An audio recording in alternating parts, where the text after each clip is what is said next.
Masih Pak Lona. Oke, baik Bapak Ibu, kita melanjutkan mengenai hukum acara pidana ya.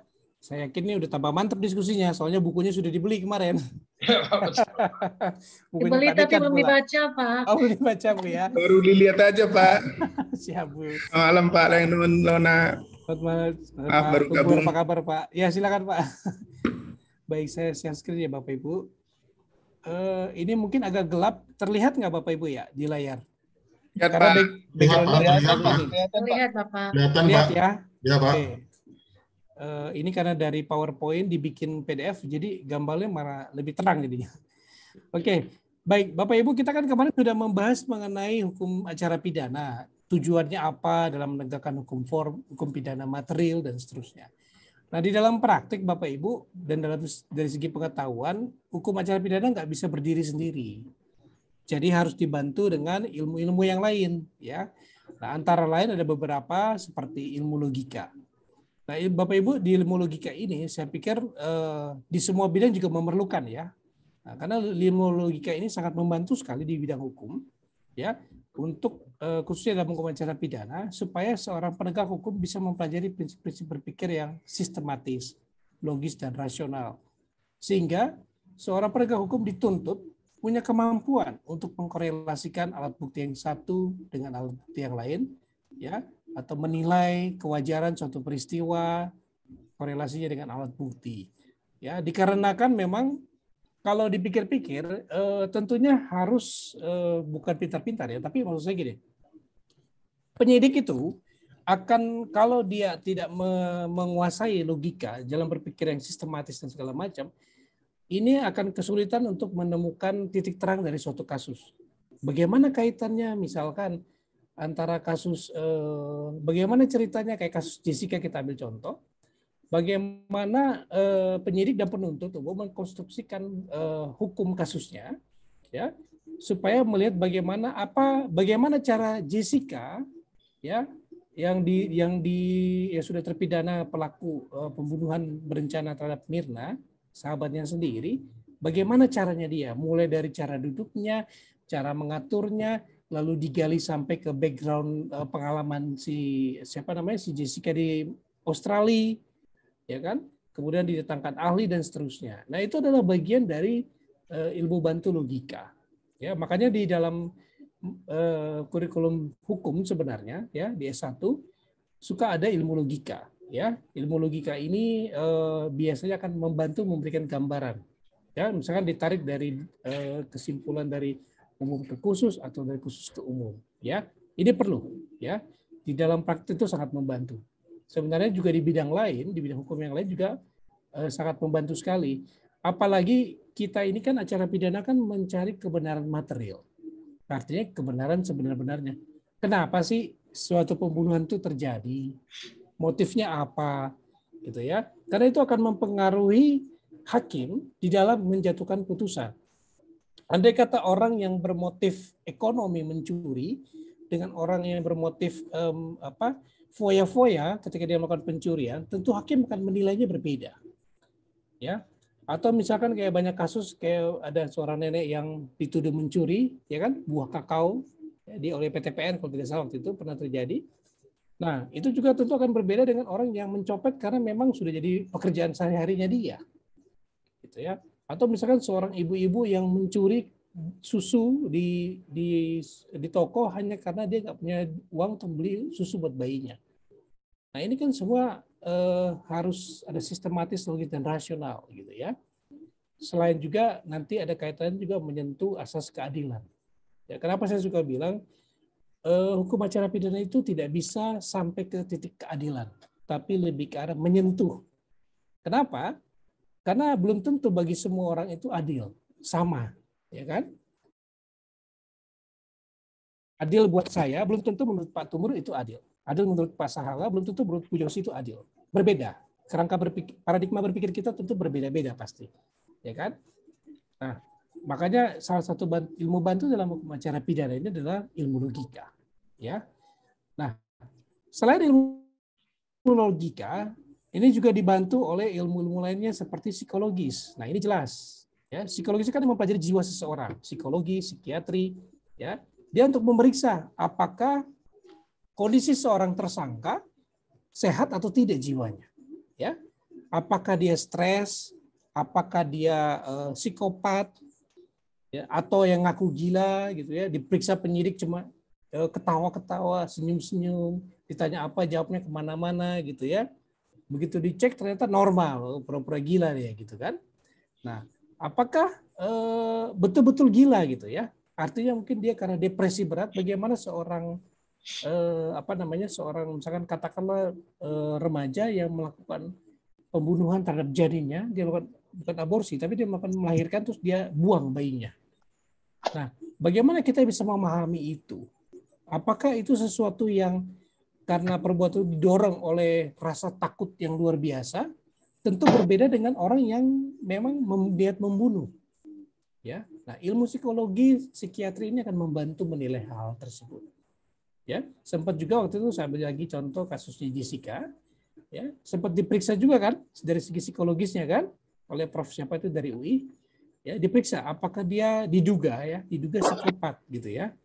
Tetapi hasil pemeriksaannya jiwanya sehat. Nah, artinya kenapa?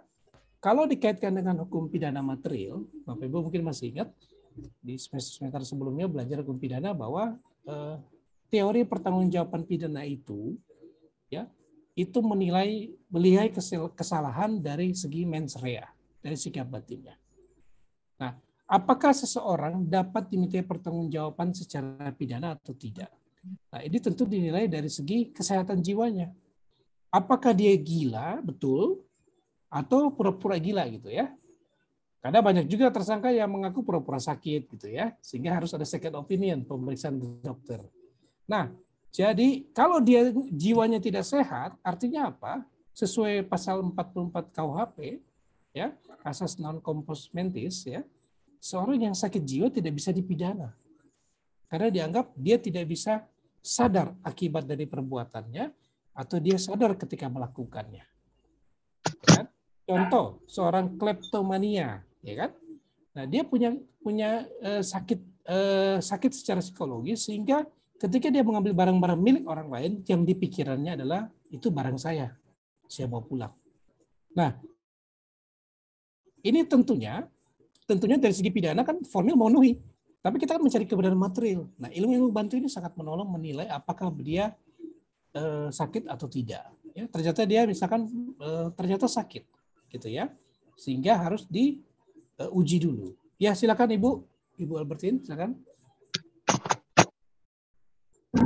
Terima kasih Pak Lona. Mohon maaf saya mau bertanya sedikit.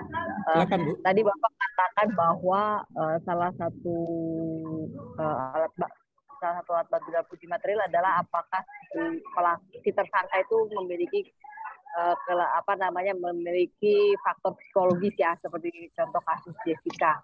Ya. Yang saya tanyakan, apakah setiap kasus pidana wajib melakukan penilaian psikologis ataukah hanya kasus-kasus tertentu? Dan apabila hanya kasus-kasus tertentu, apa yang menjadi dasar dalam menentukan ini wajib menggunakan dan ini tidak? Itu aja Pak, terima kasih. Oke, baik Bu Albertine, terima kasih Bu, pertanyaan yang bagus Bu. Ya, jadi apakah semua kasus memakai ilmu ini atau tidak gitu ya? Nah, sebenarnya ini adalah balik kepada penyidik ya dan penuntut pada saat dia melakukan penyidikan. Ya, dia akan periksa penyidik akan diberikan dari kasusnya misalkan kalau lihat dari kasus Jessica apakah itu normal? Karena setelah hasil pemeriksaan misalkan dikatakan si Jessica itu seperti orang biasa, tapi tindakannya itu kok memberikan racun itu mematikan itu. Ya. Nah, makanya ini biasa dilihat kasuistik, Bu. Case by case. Nah, saya selalu sampaikan bahwa dalam hukum pidana kita nggak bisa menggeneralisir. Artinya pasti dalam pidana itu prinsipnya adalah case by case, kasuistik. Kita harus lihat kasus. Karena pencurian ayam yang satu dengan pencurian ayam yang lain tentu ada berbeda. Ya kan? Hakim wajib mempertimbangkan faktor-faktor yang meringankan atau yang memberatkan tersangka atau terdakwa. Ya.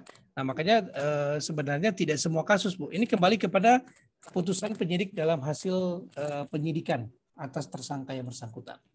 Begitu, Bu. Kurang lebih gambarannya ya. Jadi, ya, maaf Pak. Jadi itu tergantung kepada penyidik ya, apakah dia membutuhkan bantuan psikologis atau tidak gitu ya Pak ya? Betul Bu, ya. Sama seperti kasus yang pembunuhan Munir itu, saya tidak tahu apakah penyidik menggunakan ilmu psikologis atau tidak untuk menyelidiki kasus pembunuhan Munir gitu Pak ya. Ya. Ya betul. Saya juga kalau tidak salah Bu, saya tidak nanti bisa dikoreksi. Saya kalau kasus pembunuhan Munir kayaknya tidak ada Bu pemeriksaan psikologis. Kalau tidak salah ya Bu ya. Nanti bisa dicek Ya. atau dikoreksi bersama. Jadi tergantung keyakinan hakim ya Pak ya? Penyidik dulu Pak. Oh penyidik dulu ya. Oh, tapi nanti di dalam persidangan kan bisa berubah lagi kan Pak. Hakim membutuhkan lagi. Bisa juga Pak. Artinya misalkan Fakta-fakta. ya, misalkan penyidik di dalam prakteknya nggak perlu pemeriksaan psikologisnya, tapi ternyata pas sidang pengadilan hakim minta perlu diperjelas misalkan. Bisa lagi ya Pak ya? Iya. Oke. Pak Lona. Kita ke Pak Supardius dulu Pak. Izin Pak. Oke. Soalnya udah resen duluan. Ya silakan Pak Supardius. Terima kasih Pak. Ya. Saya ada ilmu logika itu apakah sama dengan ilmu filsafat Pak? Itu yang pertama Pak. Karena ini berkaitan dengan hukum pidana, hukum acara pidana ya. Yang kedua, menurut saya Pak bahwa penyidik atau polisi itu harusnya minimal menurut saya harusnya mereka adalah sarjana hukum ya. Karena saya melihat bahwa di lapangan itu Pak sering terjadi nggak tahu ya apa perbedaan pemahaman tentang hukum atau penafsiran tentang hukum atau apa ya Pak ya. Yang sering sekali itu seolah-olah gini, sepertinya lawan polisi ini pengacara. Ya. Dan lain-lain. Itu Pak pertanyaan saya. Makasih Pak. Oke, baik Pak Supardius. Wah, ini kalau Bapak Supardius ini pendeta berarti seharusnya sudah bisa menjawab sebenarnya. Karena memang teologi itu kan belajar ada filsafatnya juga, Pak. Nah, jadi kalau bicara ilmu logika ya sebenarnya itu cabang praktis dari ilmu filsafat sebenarnya, Pak. Jadi masih ya betul. Ya kan? Nah, karena kan filsafat juga dibagi sub-sub lagi gitu kan, antara lainnya ilmu logika. Jadi pasti berkaitan Pak filsafat. Nah, kalau udah bahas filsafat berat nih. ini kalau di biasanya memang kalau pengajar filsafat di UKI itu pasti background-nya S2-nya atau S3-nya dari sekolah tinggi filsafat biasanya. Baik. Kurang lebih begitu ya Pak ya. Pak Supardius ya. Jadi masih dia sebagian dari filsafat dan masih relevan. Nah, itu. Ya, baik, terima kasih. Berikutnya Ibu Yosi, silakan Bu. Ya. Terima kasih Pak Lona. Ini menyangkut kasus yang baru terjadi di Pakistan ya Bapak. Seorang ayah membunuh bayi yang baru lahir karena dilahirkan seorang bayi perempuan. Saya baca beritanya itu. Nah, itu apakah bisa disandingkan antara psikologis dengan mens area karena dia terobsesi bahwa saya harus memiliki anak pertama laki-laki. Ternyata anak pertama saya perempuan. Apakah di situ ada mens area atau memang secara psikologis dia sudah dihantui dengan mungkin ada istiadat yang menyatakan bahwa anak laki-laki itu harus anak pertama untuk kebanggaan gitu loh Bapak. Apakah ada kombinasi mens area dan psikologis itu Bapak? Oke Bu, jadi mens rea itu kan sikap batin Bu, sikap batin yang dinilai ya atau bahasa kerennya kita lah motif lah. Ya, ada nggak sih niatan untuk membunuh?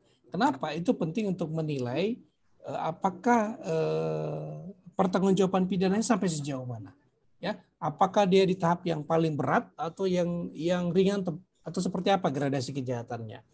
Nah, jadi kalau bicara contoh yang di Pakistan tadi, nah bisa saja nanti penyidik menentukan coba dicek dulu nih secara psikologis apakah dia sehat atau jiwanya atau tidak.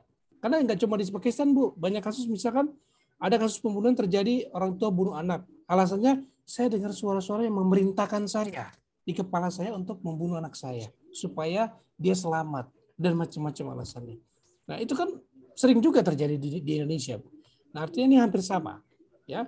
Maksud saya akan dinilai, makanya itu akan dicek oleh penyidik dari segi ilmu psikologi, apakah ini dalam keadaan sehat atau tidak, gitu ya.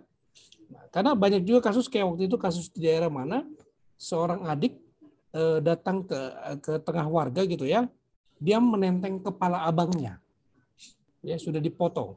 Ternyata setelah cek and recheck adiknya itu ternyata kenapa dia membunuh abangnya? Hasil penyidikan menemukan bahwa adiknya itu membunuh karena abangnya memaksa dia meminum obat. Karena dia baru pulang dari rehabilitasi rumah sakit jiwa. Baru proses penyembuhan lah gitu. Nah, dia dipaksa, karena dia ngamuk, dipenggal kepala abangnya. Dan itu mengerikan ya. Nah, ya tapi apakah dari segi psikologis orang ini sadar dengan apa yang dilakukan? Sadar nggak sih itu abangnya sendiri? Sadar nggak bahwa itu nggak normal? Nah, ini perlu ilmu bantu psikologi untuk mengeceknya. Psikologi, lalu ada psikiatri. Ya, kurang lebih seperti itu Bu Yosi ya. Kira-kira sebenarnya untuk menentukan pertanggungjawabannya, dia bisa bertanggung jawab nggak sih secara pidana? Itu Bu. Ya, Bu Yosi ya. Oke, baik. Baik, silakan Pak Simanjuntak. Terima kasih Pak Lona, terima kasih kawan-kawan. Jadi ada hukum material yang telah mengatur materi apa yang dilakukan terkait dengan pidana.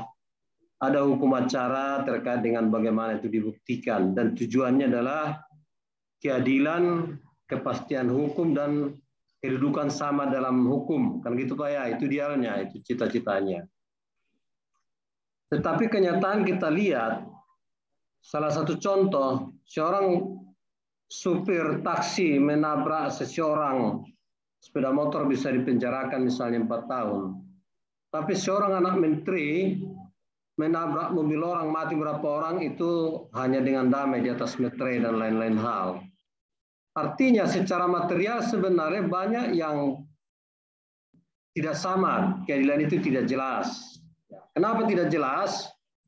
Karena begitu tingginya kehebatan dari penyidik, kehebatan dari jaksa, kehebatan dari hakim, seolah-olah mereka itu adalah wakil yang maha kuasa menentukan segala sesuatunya hingga dihukum. Nah, dan itu nyata. Salah satu contoh, penistaan agama, salah satu hanya 6 bulan, salah satu 10 tahun. Terserah itu banyak berlapis. Tapi itu semuanya sebenarnya adalah karena adanya sesuatu peluang hukum terhadap penegak hukum sehingga itu terjadi. Kenapa ahli hukum Indonesia ini tidak membuat suatu range gitu ya? Kebetulan saya latar belakang teknik. Misalkan ada range minimum maksimum seperti hak eceran tertinggi atau terendah. Sehingga jelas kalau saya itu memarahi Pak Togu misalnya, hukuman saya apapun alasannya sudah jelas dari 6 bulan sampai 12 tahun. Ataupun yang lainnya sama, sehingga jaksa hakim yang merasa hebat itu tidak perlu mencari pasal-pasal yang berlapis atau bertingkat, sehingga hukuman ini seolah mereka hebat sesuai dengan keinginan publik. Dan ini saya lihat menjadi seolah-olah viral ya. Contoh misalnya lagi, seorang Angelina Sondah, begitu diputus di pengadilan tinggi sekian tahun supaya hebat yang di atas diputuskan oleh 2 kali lepas dari materialnya ya. Tapi saya melihat dengan ketidakkonsistenan acara mempermainkan materinya malah menimbulkan citra-citra. Nah, itu yang saya perhatikan Pak, sehingga keadilan, kedudukan sama dalam hukum itu menjadi banyak yang menyimpang. Dan ini menjadi kebiasaan bagi kita juga semua. Seolah itu kalau anaknya orang itu menangkap ayam itu dihukum, kalau anak orang punya duit tidak dihukum. Sehingga harusnya adanya lembaga atau departemen lembaga keadilan ini harus satu memotret semua putusan-putusan itu. Apalagi dikatakan oleh kita semua atau hukum Indonesia bahwa jurisprudensi itu merupakan suatu sumber hukum. Kalau prosesnya aja sudah memang ada yang merasa hebat semua, tidak ada kebenaran keadilan, apalagi jurisprudensinya. Kalau memang benar jaksa hakim yang tinggi itu adalah orang-orang yang jujur, adil, dan memang bermoral tinggi, ya itu hebat.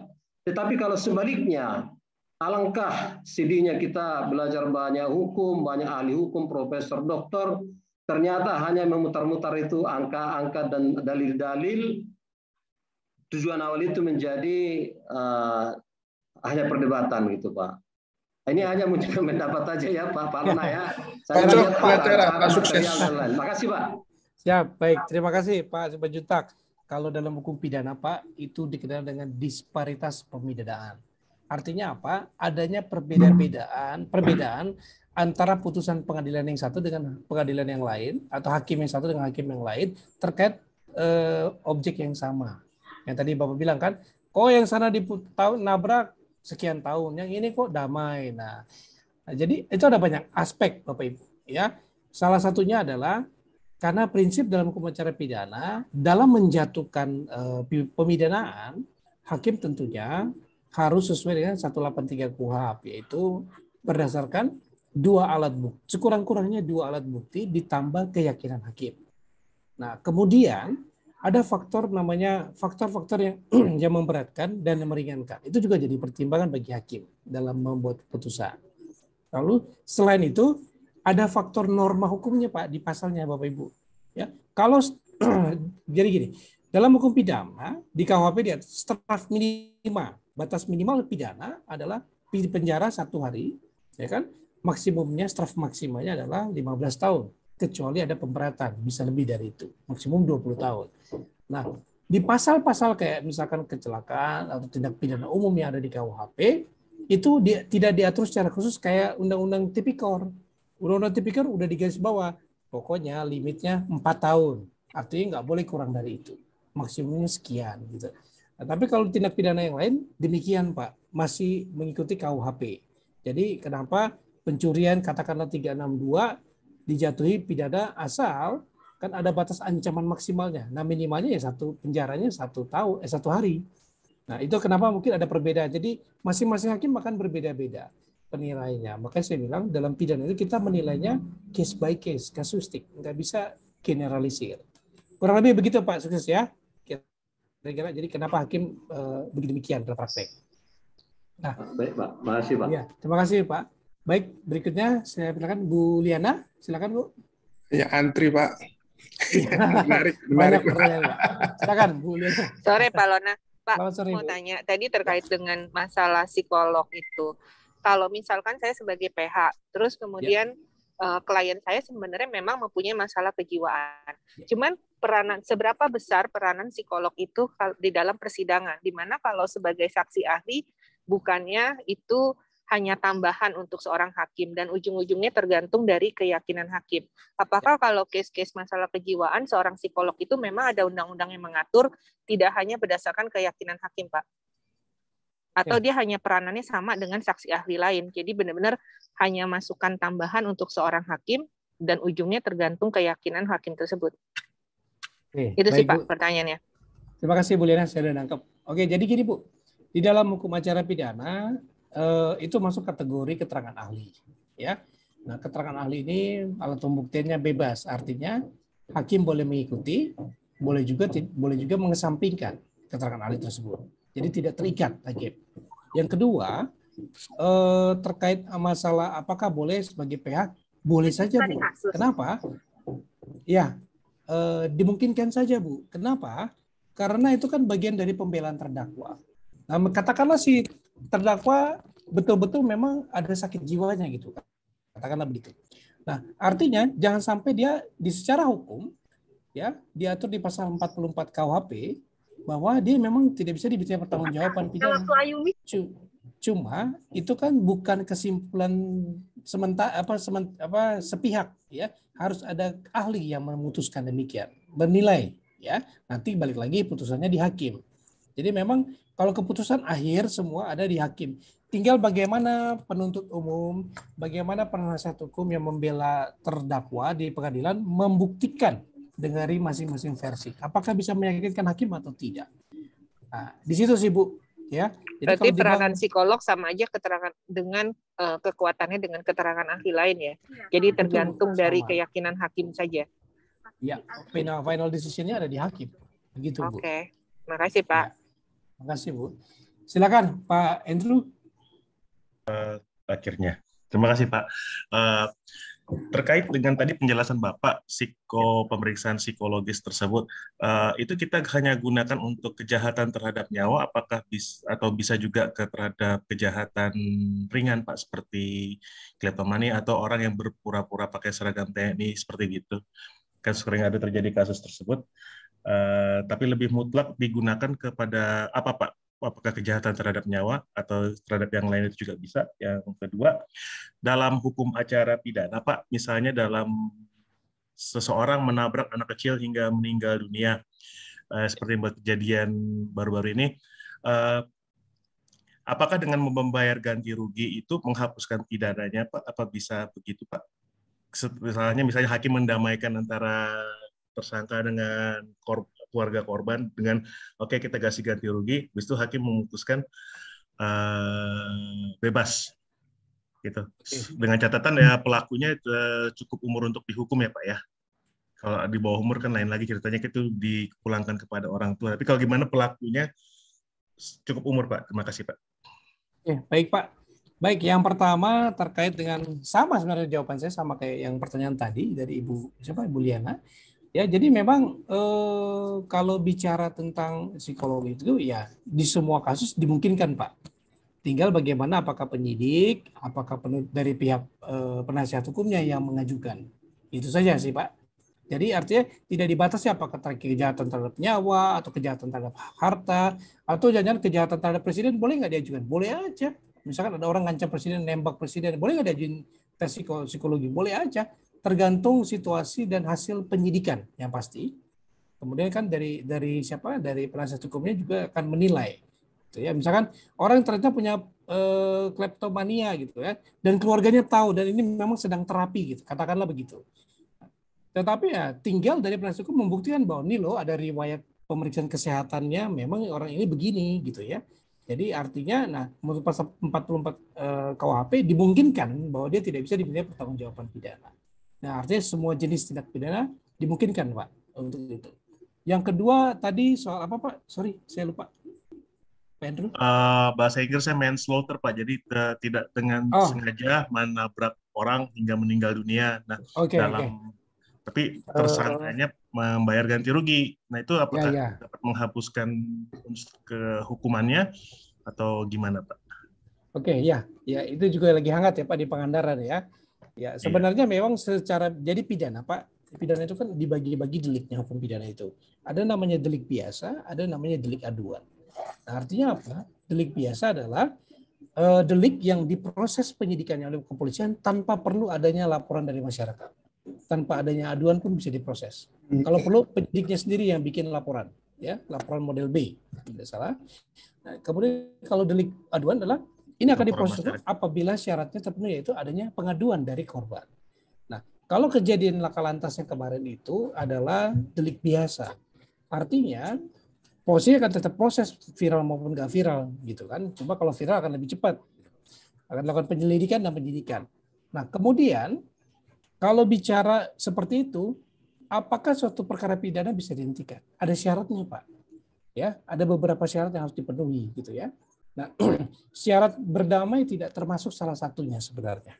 Artinya, pengembalian kerugian negara, perdamaian antara korban dengan pelaku tidak menutup perkaranya berhenti. Ya, itu akan tetap bisa lanjut. Tetapi saat ini kan keadilan restoratif sedang digaungkan, restoratif justice ini. Ya, dari pihak kepolisian, kejaksaan. Artinya ini untuk bagian dari supaya penyelesaian perkara-perkara pidana tidak melulu harus selalu ke pengadilan. Ya, ditambah lagi ujung-ujungnya nih Pak, grand design-nya adalah supaya nggak numpuk itu napi di lapas. Karena udah cukup kalau Bapak Ibu mengikuti ya webinar FGD tentang lapas kita ya tahun lalu, itu arahnya ke situ. Salah satunya adalah keadilan restoratif. Bagaimana meminimalisir orang di penjara. Jangan divonis penjara mulu gitu. Caranya adalah penyelesaian secara kekeluargaan di tingkat penyidikan. Nah, tapi ada ketentuannya. Saya lupa tuh ada Kapolri-nya tuh Pak. Ada persyaratannya. Antara lain yang tidak bisa diterapkan keadilan restoratif adalah perkara terorisme sama narkoba kalau tidak salah waktu itu. Kayak nanti detailnya bisa, coba saya cari deh, bisa saya share nanti. Nah, maksud saya, jadi itu perkara tersebut tidak tetap bisa berjalan Pak. Ya, kecuali ya kalau dia mau memenuhi ketentuan dari Kapolri tersebut, maka bisa diajukan permohonan supaya dia lakukan keadilan proses restoratif justice sehingga tidak perlu dituntut karena sudah ada perdamaian satu. Yang kedua, sudah ada ganti rugi atau pemulihan dari pelaku kepada si korban. Dan tentunya harus ada persetujuan korban dong. Itu. Begitu Pak Andrew, ya? Oke Pak, berarti dengan kata lain diperbolehkan tergantung tingkat kejahatannya Pak ya? Iya, dengan keadilan restoratif Pak. Kalau dulu mah Ya, lanjut terus Pak. Kayak kasus ya, banyak ya, kasus pencemaran nama baik, ya kan? Berdamai ya. sih, tapi proses persidangan tetap Oke, diputus gitu. Ya, siap. oke. Siap, Terima kasih Pak. Ya, silakan Bu Elizabeth, silakan. Bu Novi. Baik, terima kasih Pak. Tadi Ya. saya pikir saya kepencet, nggak taunya mau nanya. Oh iya. Gini Pak Lona, kan tadi membahas tentang ilmu yang ilmu pembantu ya Pak ya dalam Ya, acara betul. pidana ini sendiri. Selain tadi istilah psikolog, saya juga sering mendengar itu kriminolog gitu Pak Oh Lona. iya.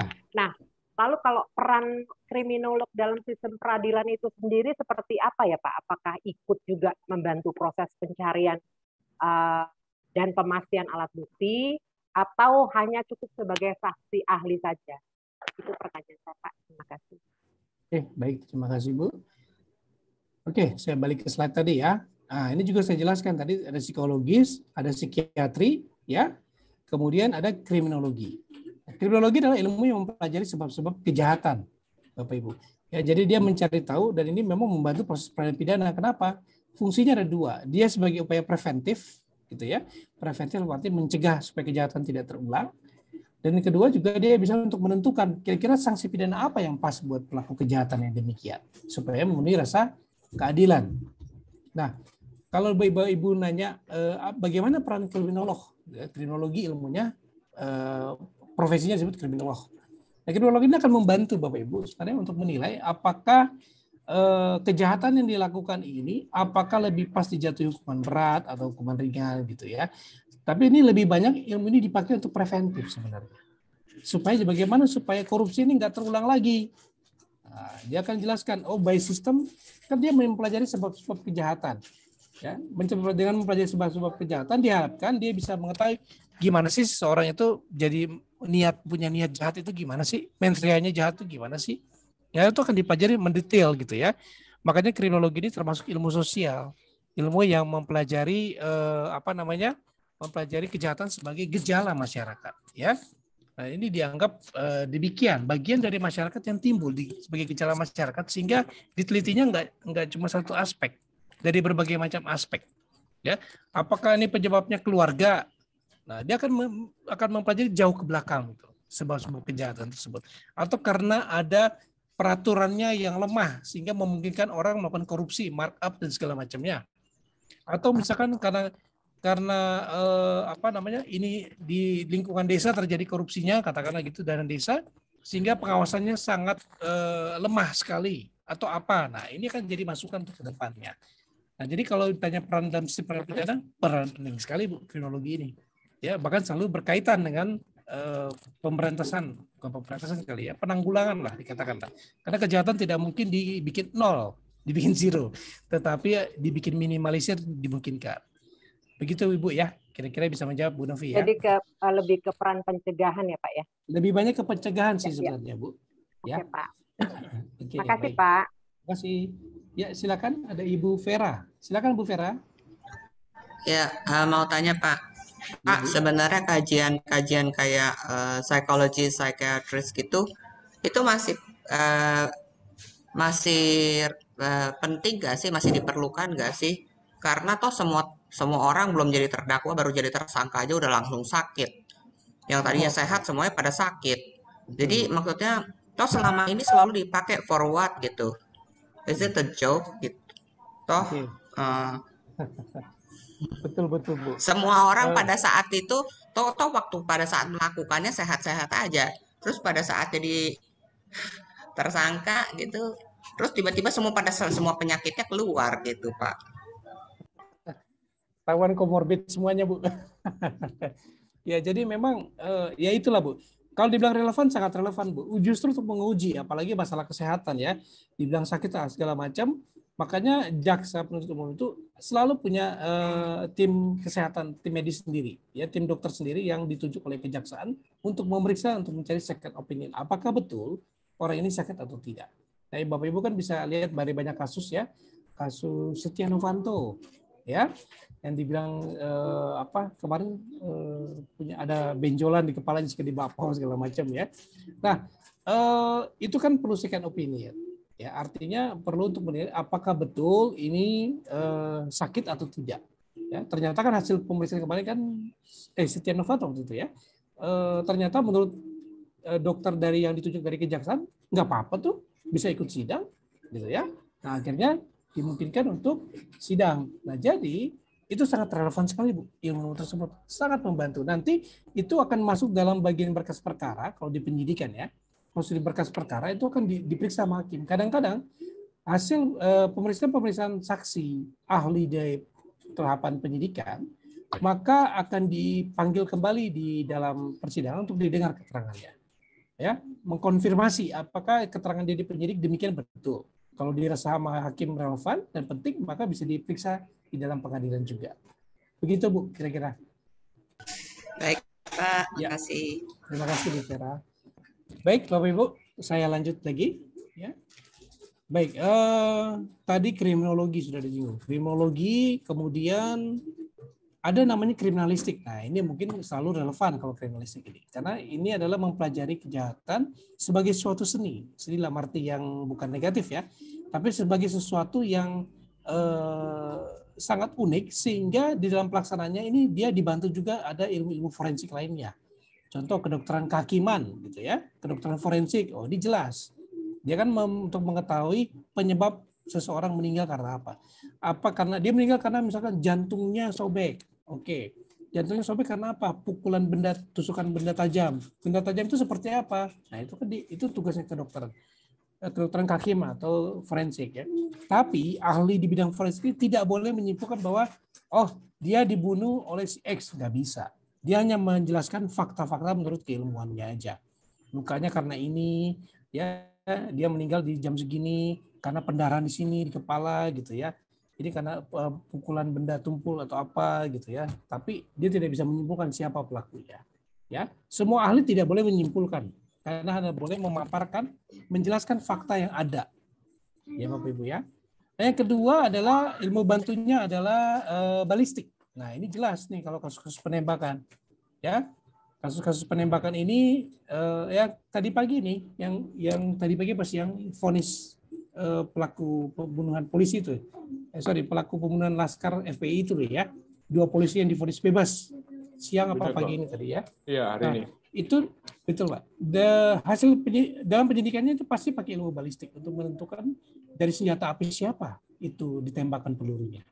Ya, ini penting. Ya, kasus-kasus pembunuhan siapa dulu? Hakim Agung dulu, ya, Syarifudin itu siapa waktu itu dulu. Ya, itu juga demikian. Pokoknya biasanya di kasus-kasus penembakan balistik ini akan perlu diperjelas ini dari senjata siapa, pelurunya apa, apakah dari senjata organik TNI Polri atau tidak, ya, atau senjata rakitan. Nah, ini kan bisa diketahui. Nah, ini penting ilmu balistik ini. Ya, waktu itu masih ingat Bapak Ibu di gedung DPR RI ada yang menembak di lantai berapa? Ya, kena peluru ya, kena peluru. Nah, ternyata hasil penyidikan itu peluru nyasar di halaman belakang dari lapangan tembak Senayan kalau tidak salah ya. Lagi latih menembak tuh kenapa bisa nyasar ke atas itu ya, ke lantai berapa gitu. Nah, itu kan juga dari ilmu balistik dicari tahunya. Dari mana peluru ini berasal, dari pistol yang mana? Gitu ya. Nah, ternyata itu adalah peluru nyasar dan seterusnya. Jadi ini adalah ilmu-ilmu yang sangat membantu sekali ya dalam hukum pidana. Karena kan dalam konteks kita mencari kebenaran material, kebenaran yang sebenar-benarnya gitu ya, bukan yang formalitas. Oh, ini udah ada, ya udah selesai, enggak. Tapi kan digali terus kebenarannya dari waktu ke waktu. Lalu ada ilmu toksikologi. Nah, ini jelas ya, ini dipakai untuk kasus Jessica dan Mirna itu ya, ilmu tentang racun. Oh, meninggalnya karena adanya sianida ya. Sianida ini dalam takaran yang berapa? Karena kan dalam sehari-hari sianida juga ada katanya ya. Bahkan di tanah juga ada, cuma dalam takaran di mana yang mematikan. Nah, ini ilmu toksikologi yang bisa menjelaskannya. Ahli dalam bidang ini, ya. Nah, lalu kemudian ada doksikologi ya tentang sidik jari, ilmu tentang sidik jari, dan tentunya ada juga akuntan ya di kegiatan bidang ekonomi. Nah, ini untuk mencari tahu membantu polisi dalam kasus-kasus misalkan tindak pidana penggelapan pajak atau tindak pidana di bidang ekonomi. Polisi kan ini basicnya adalah mempelajari tentang ilmu-ilmu tentang kepolisian ya, tentang penyidikan. Nah, tapi dia mungkin belum tentu dia paham tentang bidang ekonomi. Misalkan bagaimana mengetahui terjadinya penggelapan uang di perusahaan swasta. Yang ngeceknya dari mana? Dari laporan keuangan. Nah, ini kan perlu penjelasan ahli. Ya, tidak semua penyidik mengetahui tentang laporan keuangan, neraca keuangan. Nah, ini juga sama. Ini juga bagian dari ilmu pembantu dalam hukum acara pidana. Supaya apa? Supaya membuat terang suatu kasus. Nah, bahkan dalam accounting sendiri, Bapak Ibu yang background accounting pasti tahu ya, ada audit forensik ya Bapak Ibu ya. Nah, itu juga dipakai itu ya untuk menentukan apakah ada penyimpangan atau apapun ya. Nah, sama lah Bapak Ibu, misalkan terjadi kecelakaan kerja, misalkan pembangunan jembatan kok konstruksinya roboh gitu kan. Nah, pasti Bapak Ibu yang di bidang ilmu teknik ya, itu akan menjadi yang pakar di bidang teknik pasti akan dipakai ilmunya untuk menilai apakah ini normal. Ya kan, hitungannya sudah tepat belum secara teknik sipil dan seterusnya. Nah, ini semua pasti kepake ilmu bantu ini. Ya. Jadi dalam perkara-perkara tentu pasti dipakai gitu ya. Nah, ini demikian Bapak Ibu gambaran tentang ilmu-ilmu bantu di dalam hukum acara pidana.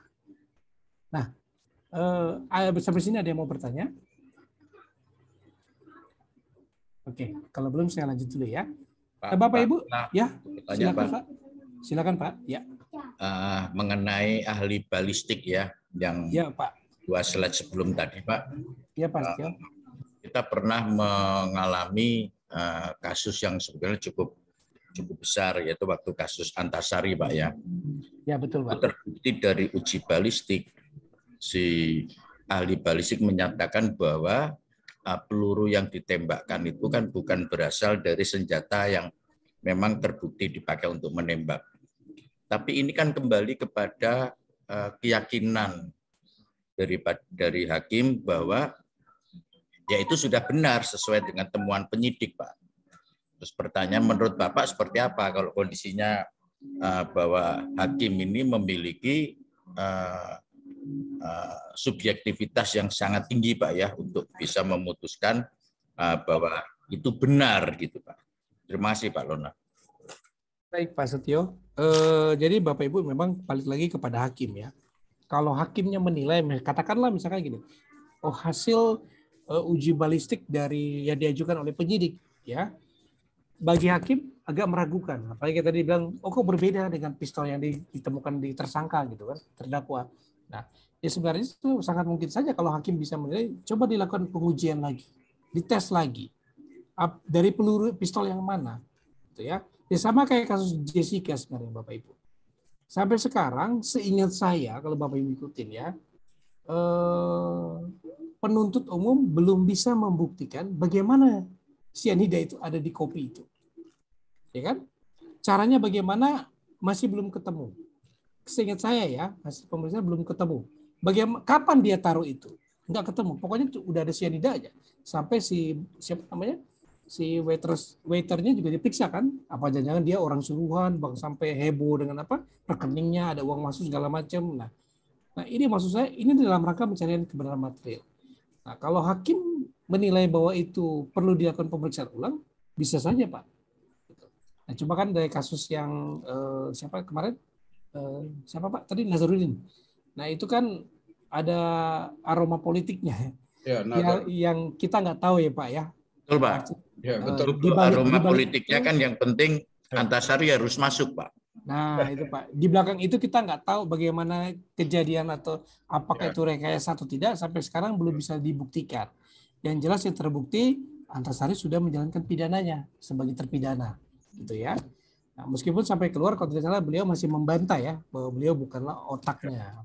Dan akan membuka semuanya sampai sekarang. Buka-buka, Pak.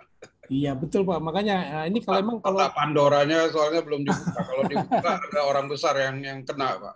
Iya begitu Pak, makanya yang kita belum tahu gitu kan, kita pun masih menunggu seperti apa.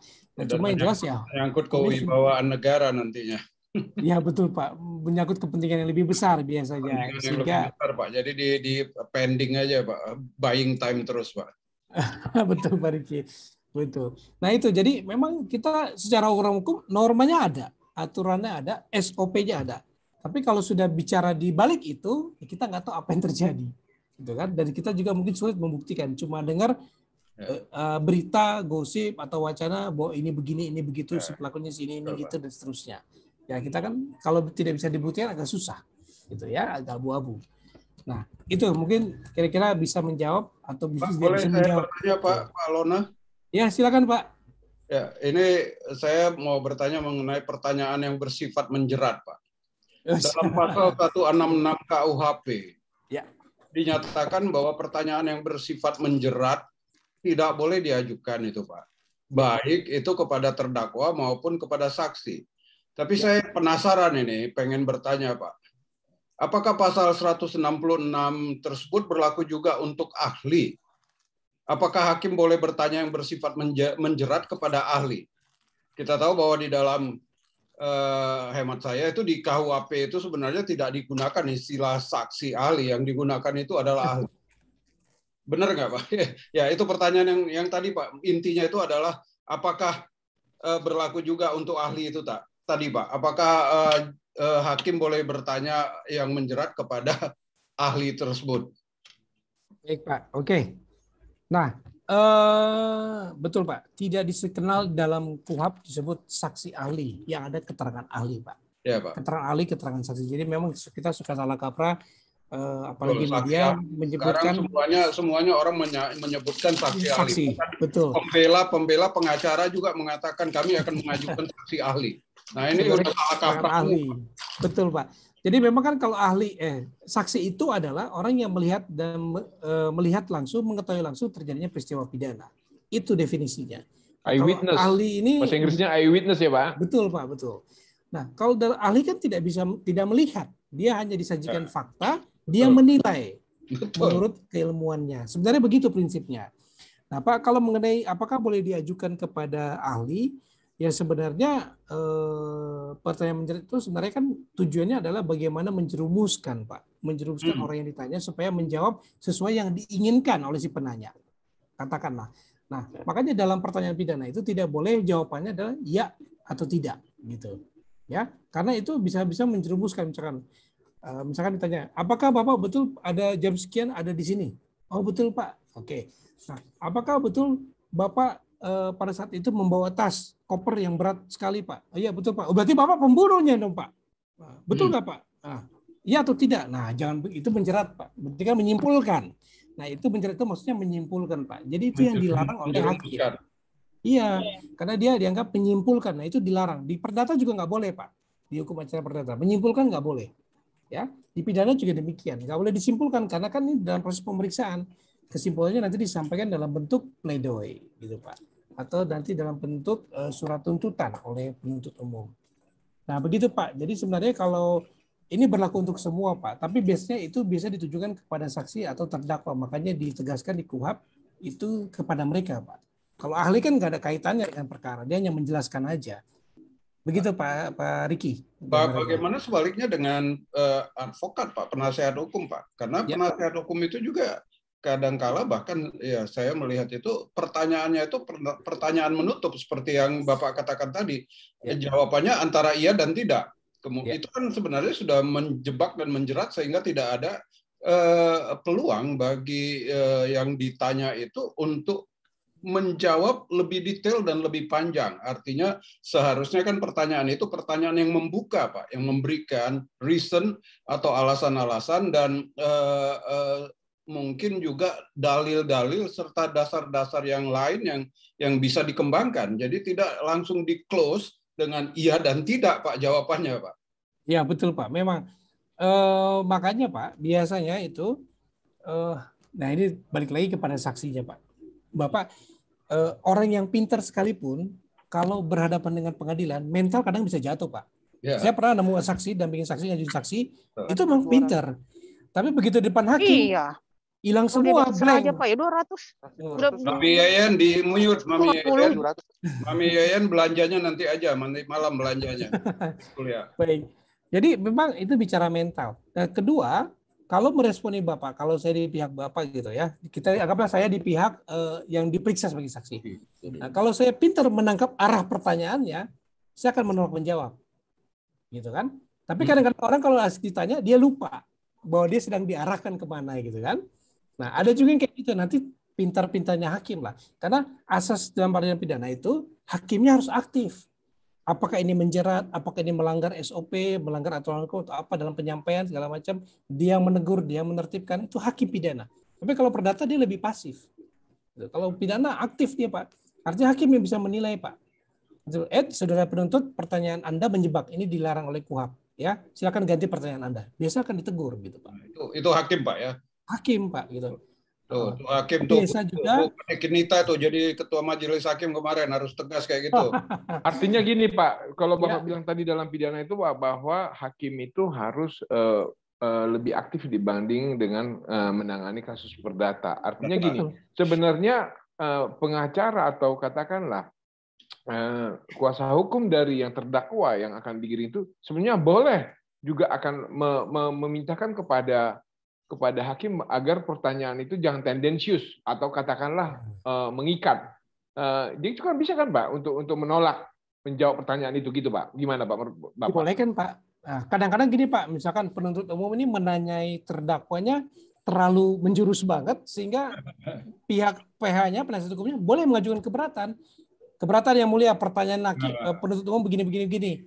Atau sebaliknya, kalau pemeriksaan saksi atau pemeriksaan ahli agak menjurus ya dari penasihat hukum, dari lawyernya, penuntut umum bisa protes keberatan hakim.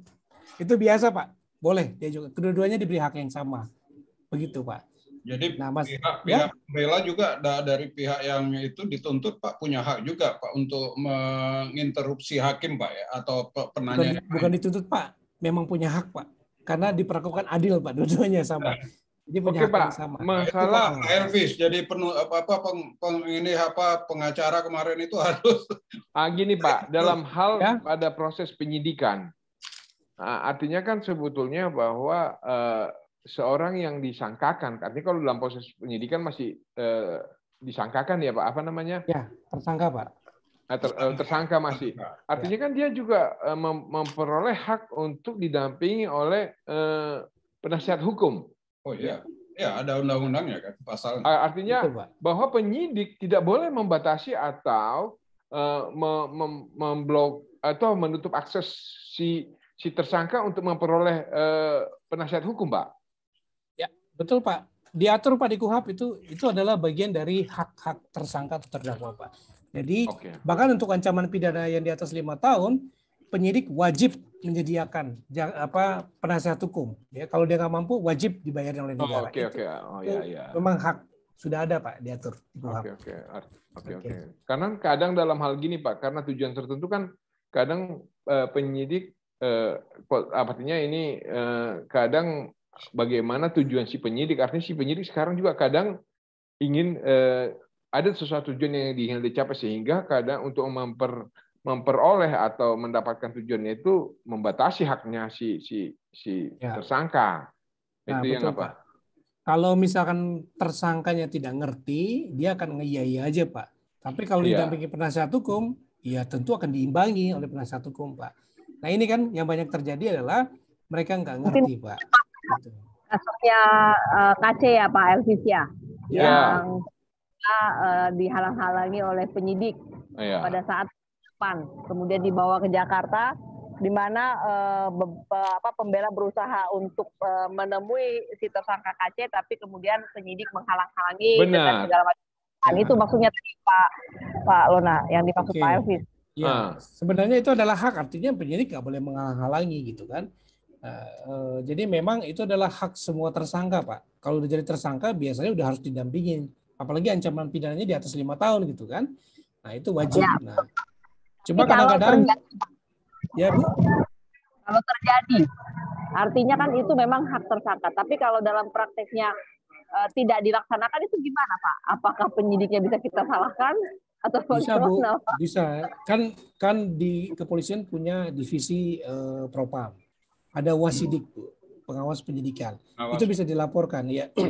Kayak ya ambil contoh kasus yang Muhammad KC itu, penasihat hukumnya memprotes keras karena perlakuan yang di luar, dia di dalam pengawalan dia ditahan tapi dia diperlakukan kasar kemarin ya, yang kemarin sampai perlakuan yang dianggap sudah keterlaluan lah ya. Kebetulan penasihat hukumnya alumni UKI Bu, Kamarudin Simanjuntak. Itu alumni UKI juga. Nah, jadi memang itu adalah hak. Mau kasus apapun itu adalah hak. Artinya namanya hak yang nggak boleh dikurangi dalam kondisi apapun. Itu adalah bagian dari hak asasi manusia. Makanya saya sampaikan bahwa hukum acara pidana itu kan cenderung melanggar hak asasi, apalagi dengan tindakan penyidik yang dimungkinkan untuk menangkap, menahan, gitu ya, menggeledah, menyita. Nah, tapi harus sesuai prosedur. Nah, masalahnya tentu kadang-kadang pasti ada yang misprosedur. Nah, misprosedur inilah yang kemudian yang perlu diluruskan atau diimbangi oleh penasihat hukum. Kalau orang yang nggak ngerti pasti menyerah Bu, mengiyakan aja gitu kan, dibentak gitu oleh penyidik katakanlah gitu, dia akan mengiyakan.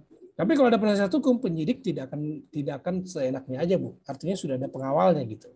Ya. Nah, makanya penting peranan advokat sebagai penasihat hukum memberikan nasihat dan mendampingi, gitu ya. Beda nanti dengan perdata. Kalau perdata mewakili, jadi kalau di sini dia mendampingi, hadir langsung. Ya. Gitu. Berarti Pak, yang paling penting itu adalah. Ya. Sebentar Pak, Bu, satu. Ya, Pak Riki dulu, silakan Pak Riki. Kalau saya melihat dari semua prosesnya itu berarti yang paling penting itu sebenarnya proses pendampingan daripada penasehat hukum itu adalah dari saat proses penyidikan, Pak.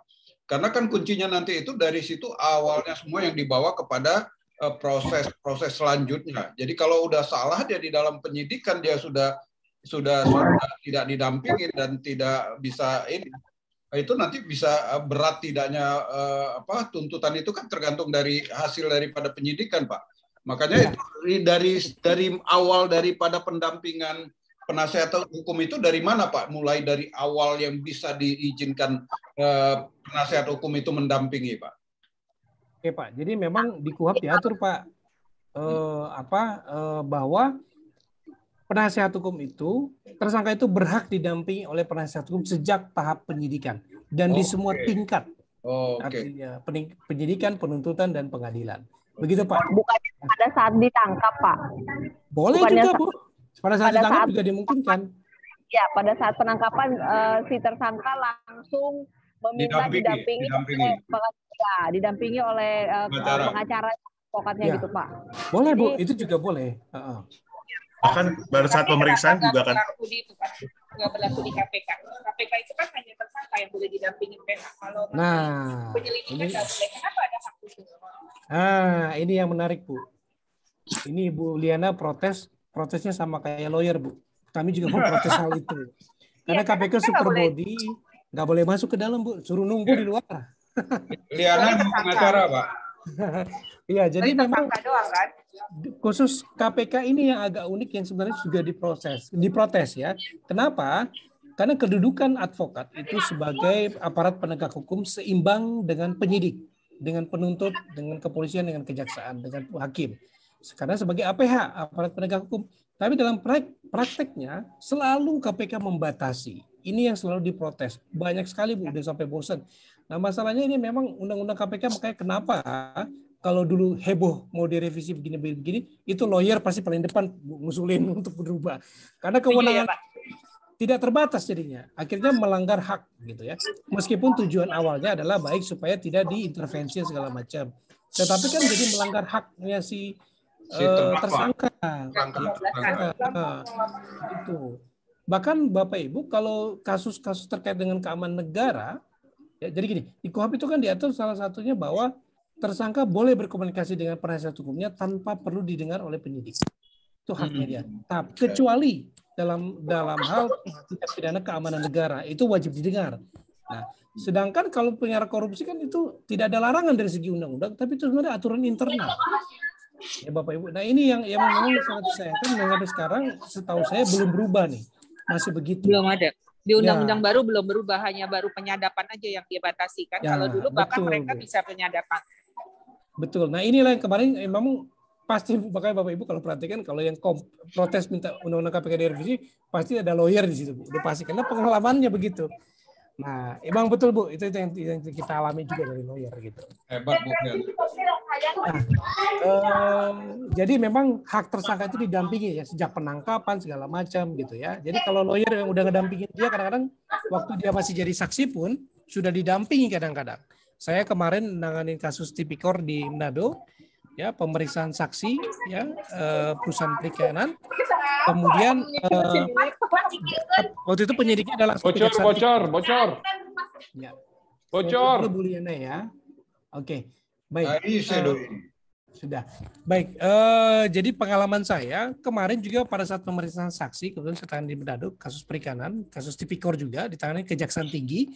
Kemudian pada saat pemeriksaan saksi berupa si karyawan, kami dampingi, gitu ya. Saya dengan Pak Thompson waktu itu berdua. Kami dampingi, kemudian penyidiknya yaitu Kejaksaan Tinggi juga protes. Loh dari mana? Ngapain Anda dampingin? Ini kan tidak wajib. Memang tidak wajib, tapi kan diminta oleh saksi untuk kami dampingin. Kalau diminta, kami sebagai advokat, kami wajib tidak boleh menolak perkara yang diajukan kepada kami. Itu wajib hukumnya. Nah, dia protes, oh ini aturan kami. Nah, udah tunjukkanlah mana dasar hukumnya supaya kami tidak dilarang mendampingi saksi dalam pemeriksaan. Akhirnya setelah berdebat panjang, ya akhirnya penyidiknya pun akhirnya lama-lama mundur. Kenapa? Memang nggak ada dasar hukumnya. Bisa-bisanya mereka bilang, oh ini aturan internal. Ya mana peraturannya? Tunjukkan. Kalau ada kami mundur. Nah, ternyata nggak ada. Karena saksi pun bisa didampingi, itu hak. Ya, nah makanya kalau ke KPK itu paling sering protes itu lawyer karena haknya dibatasi. Nah, itu gambarannya Bapak Ibu sih ya. Di dalam, Pak, satu lagi boleh. Kalau ya, untuk saksi BAP-nya boleh diminta nggak? Misalkan di KPK, karena tidak boleh didampingi sama PH kan. Tapi boleh nggak BAP-nya diminta? Sama penyidik nggak dikasih misalkan? Karena kan si PH-nya itu mau menganalisa apa yang sudah diomongin dan lain. Itu hak nggak sih untuk meminta BAP sebagai seorang saksi? Sebagai saksi tidak diwajibkan, Bu. Artinya kalaupun minta nggak dikasih ya jangan marah gitu. Karena memang tidak diwajibkan. Yang diwajibkan adalah yang dibilang adalah seorang pemeriksaan tersangka, hasil pemeriksaan tersangka itu berhak diminta turunannya oleh si tersangka atau PH-nya. Tapi kalau saksi nggak wajib. Jadi kalau nggak dikasih ya kita nggak bisa marah. Tapi kalau ditunjukin mungkin pada waktu pemeriksaan berikutnya ya kalau diizinkan ya boleh-boleh saja gitu ya. Tapi tidak wajib penyidik memberikan itu. Itu Bu. Mau KPK mau apapun juga tidak wajib karena itu tidak diwajibkan oleh undang-undang. Begitu Bu Liana ya. Terima kasih Pak. Ya. Pak, Oke, ada pertanyaan Pak sedikit. Ya, Pertanyaannya Bu. Pak. Jadi kalau saat ditangkap pelaku tersebut, apakah serta-merta langsung punya hak untuk tidak menjawab sampai diwakili oleh kuasa hukumnya gitu Pak? Baik. Jadi boleh tidak menjawab pertanyaan penyidik gitu saat ditangkap. Oke, sebenarnya gini Bu, dibolehkan saja sih sebenarnya. Tapi kalau di Amerika ya dengan apa undang-undang, aduh saya lupa namanya itu undang-undang apa, hak Miranda Act ya, dibolehkan. Amandemen kelima, Pak. Ya, mereka dibolehkan tidak menjawab apapun. Tapi kalau di kita tidak ada aturan sedemikian Bu. Artinya apa? Boleh nggak dia nggak menjawab? Menurut saya boleh-boleh aja. Ya, boleh saja nggak dijawab, tapi biasanya penyidik akan melakukan hal-hal lain. Misalkan, ya udah kalau Bapak nggak mau jawab, ya udah Bapak kita tunggu di sini ya, jangan kemana-mana ya. Ya, biasa begitu Bu. Jadi banyak lah. Itu kan bagian dari trik-trik mereka supaya menggali informasi secara benar gitu kan, supaya ada pengakuan jujur kepada tersangka yang nakal-nakal gitu kan, atau saksi yang bandel gitu ya. Boleh nggak hadir nggak Pak? Nggak boleh nggak hadir nggak? Sampai berapa kali nggak hadir dipanggil saksi kalau saksi Pak? Oke, baik. Itu ada aturannya Bapak Ibu. Jadi wajib sih menurut undang-undang diwajibkan dipanggil sebagai saksi. Ya. Jadi andai kata misalkan tidak hadir, tentu harus ada alasan yang kuat. Misalkan sakit atau di luar kota atau ditugasin kemana gitu. Nah itu bisa. Nah tapi akan dipanggil untuk kedua kali. Ya, kalau sampai kedua kali nggak hadir, dipanggil lagi ketiga dengan cara dijemput. Ya, dijemput kalau perlu diborgol malah sama penyidik. Karena dianggap nggak kooperatif saksinya.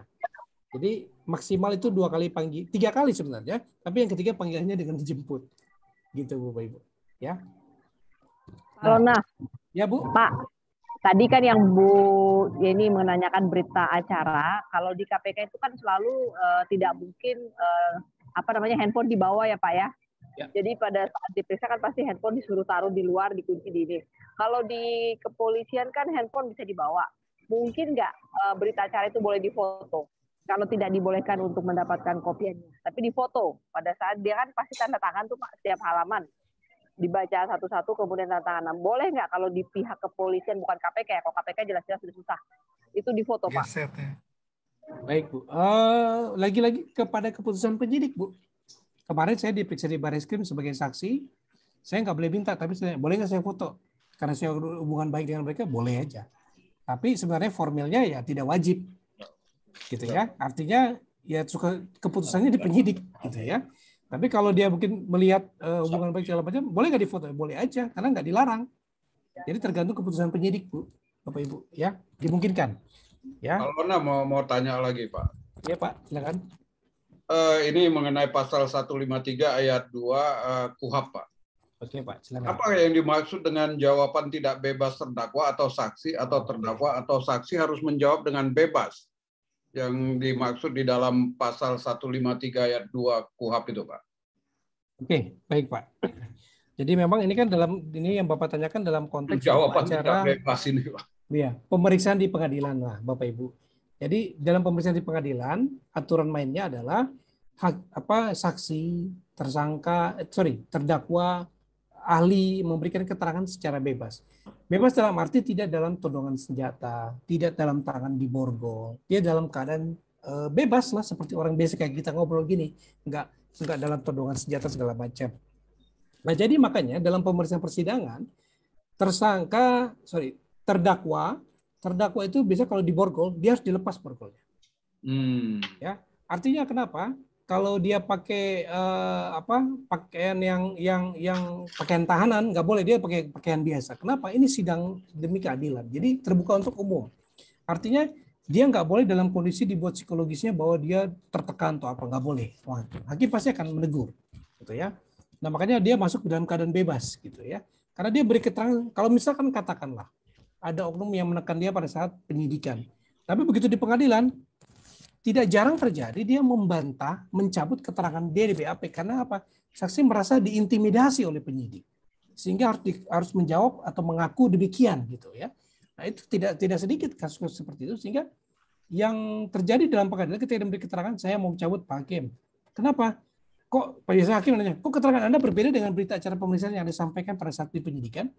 Ya karena saya ditekan Pak Hakim, begini. Nah, jadi keterangan mana yang Anda mau pakai? Yang disampaikan di persidangan, Pak. Kenapa? Itu keadaan bebas. Dia tidak ditekan. Nah, itu maksudnya pasal tadi, Pak. Jadi, karena dalam praktik terjadi juga, Pak, kayak gitu. Dicabut BAP-nya karena mereka, nah hakim akan memakai yang mana?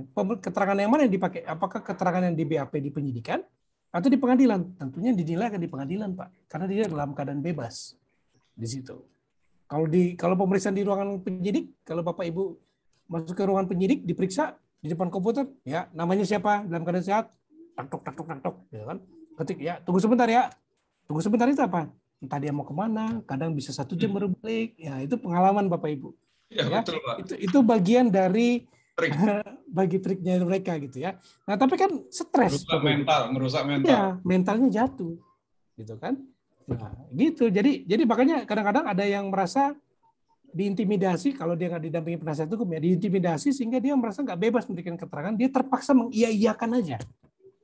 Nah, itu makanya dibilang dimaksud pasal itu adalah melindungi supaya kalau hal-hal itu misalkan terjadi, maka di pengadilan dia mesti dalam keadaan bebas, nggak boleh dipaksa. Itu maksudnya Pak tujuannya. Jadi fair gitu kan. Nah, kurang lebih begitu Pak Riki ya. Makasih Pak. Ya. Baik Bapak Ibu, saya lanjutkan dulu. Oh iya, mohon maaf tadi saya lupa. Ya Bapak Ibu yang mau sholat, ya silakan. Ya, sambil berjalan ya Bapak Ibu ya, sesuai kesepakatan Pak, kita. izin sholat dulu Pak ya. Silakan Pak Setio, silakan. Monggo Pak. Ya. Nah baik Bapak Ibu. Silakan Bu Else. Ya. Oke, selanjutnya saya akan masuk ke materi berikut. Ya Bu Else. Oh ya, silakan Bu. Izin sholat ya Pak. Oh ya, silakan Bu. Monggo. Baik, saya lanjutkan yang berikutnya. Nah, Bapak Ibu, ini terkait dengan sistem peradilan pidana. Ini mungkin kita sudah singgung tadi ya sebagian. Nah, Bapak Ibu, sistem peradilan pidana, criminal justice system ini kan sebenarnya konsep yang diperkenalkan oleh Frank Remington, ya. Nah, konsep yang dikenalkan oleh Frank Remington ini artinya rekayasa, dalam tanda kutip ya, rekayasa administrasi pengadilan dengan menggunakan pendekatan sistem. Bagaimana mengatur peradilan pidana secara sistem, by system, ya. Nah, menurut almarhum Prof. Marjono, ini guru saya di waktu S2, Prof. Marjono Risediputro, ya, sistem peradilan itu sebagai suatu sistem pengendalian kejahatan yang TDD itu terdiri dari lembaga kepolisian, kejaksaan, pengadilan, dan lembaga pemasyarakatan. Yang masing-masing instansi tidak bisa berdiri sendiri, tapi satu kesatuan yang penting bahkan berkaitan satu sama lain dalam penanggulangan kejahatan. Nah, menariknya Bapak Ibu, kadang-kadang ada orang yang membeda-bedakan. Ya, kalau di kepolisian begini, kalau di kejaksaan begini. Padahal ini satu sistem, ya, satu sistem. Nah, menurut Prof. Marjono, yang bagus itu sistem peradilan pidana, sistem penyidikan itu dan penuntutan yang bagus adalah disatukan. Nah, disatukan bagaimana? Oleh lembaga yang sama. Nah, idealnya penyidikan dan penuntutan itu satu seperti di KPK, di bawah satu komando, ya, penyidik dan penuntutnya. Kenapa? Artinya kelemahan-kelemahan dalam penyidikan ya langsung disupervisi secara langsung oleh penuntut umumnya, kejaksaannya gitu kan. Nah, ini akan jadi ideal sebenarnya. Kenapa? Makanya KPK itu dalam menyidik ya, kemudian menuntut itu benar-benar komprehensif. Gitu ya. Karena demikian. Nah, sedangkan apakah di kepolisian dan kejaksaan yang berbeda lembaga nggak bisa kayak gitu? Bisa. Cuma dalam praktek Prof. Marjono itu seringkali terjadi kendala komunikasi lah, kendala kesibukan lah atau apalah gitu ya. Nah, akhirnya tujuan sistem peradilan pidana terpadu, integrated criminal justice system ini kadang-kadang tidak bisa tercapai. Karena apa? Kadang-kadang masalah komunikasi, ya, komunikasi antara si penyidik dengan penuntut, ya. Misalkan penyidik maunya udah nyampaikan begini, tapi penuntut kasih petunjuk nggak bisa, harus begini. Nah, ini kadang-kadang suka ada ego lembaga juga loh Bapak Ibu dalam praktek. Ya, ada beberapa kasus juga yang terjadi bolak-baliknya pengembalian berkas perkara. Penyidik merasa sudah lengkap diserahkan kepada penuntut bilang belum lengkap, bolak-balik aja terus tuh. Kasus Jessica Mirna juga dulu demikian. Ya, sempat berapa kali bolak-balik ya, karena ada yang kurang gitu ya. Nah, itu. Nah, ini menurut Pak Marjono Risediputro, nah ini yang akhirnya menjadi kelemahan sistem peradilan pidana tidak bisa berjalan dengan baik. Ya, silakan Pak Tumur. Pak Marjono kan kriminolog juga ya Pak? Ya, betul. Udah almarhum Bu, berapa tahun yang lalu? Mantan bos saya di ABNR. Oh gitu. Oh iya. Itu guru saya. PS2. Silakan Pak Tumur. Ya Pak, malam Pak. Iya. Saya juga hampir sama dengan kegalauan Bapak mengenai sistem peradilan kita ya Pak ya. Jadi sampai sekarang juga saya nggak bisa menemukan. Yang pertanyaan saya gini Pak, kan dalam hal penuntutan tadi ada melibatkan ya kepolisian, Kejaksaan Agung, dan juga ada peradilan lewat hakim ya Pak ya. 3 lembaga yang berbeda, walaupun sering menjadi kata Mahfud itu jadi industri hukum Pak, ya itu atau dikatakan mafia hukum. Yang menjadi pertanyaan, kira-kira yang model seperti ini Pak ya, apakah ada negara lain yang menganut seperti ini, atau apakah ada negara lain juga yang seperti Bapak katakan satu institusi melaksanakan ketiga-tiganya gitu Pak?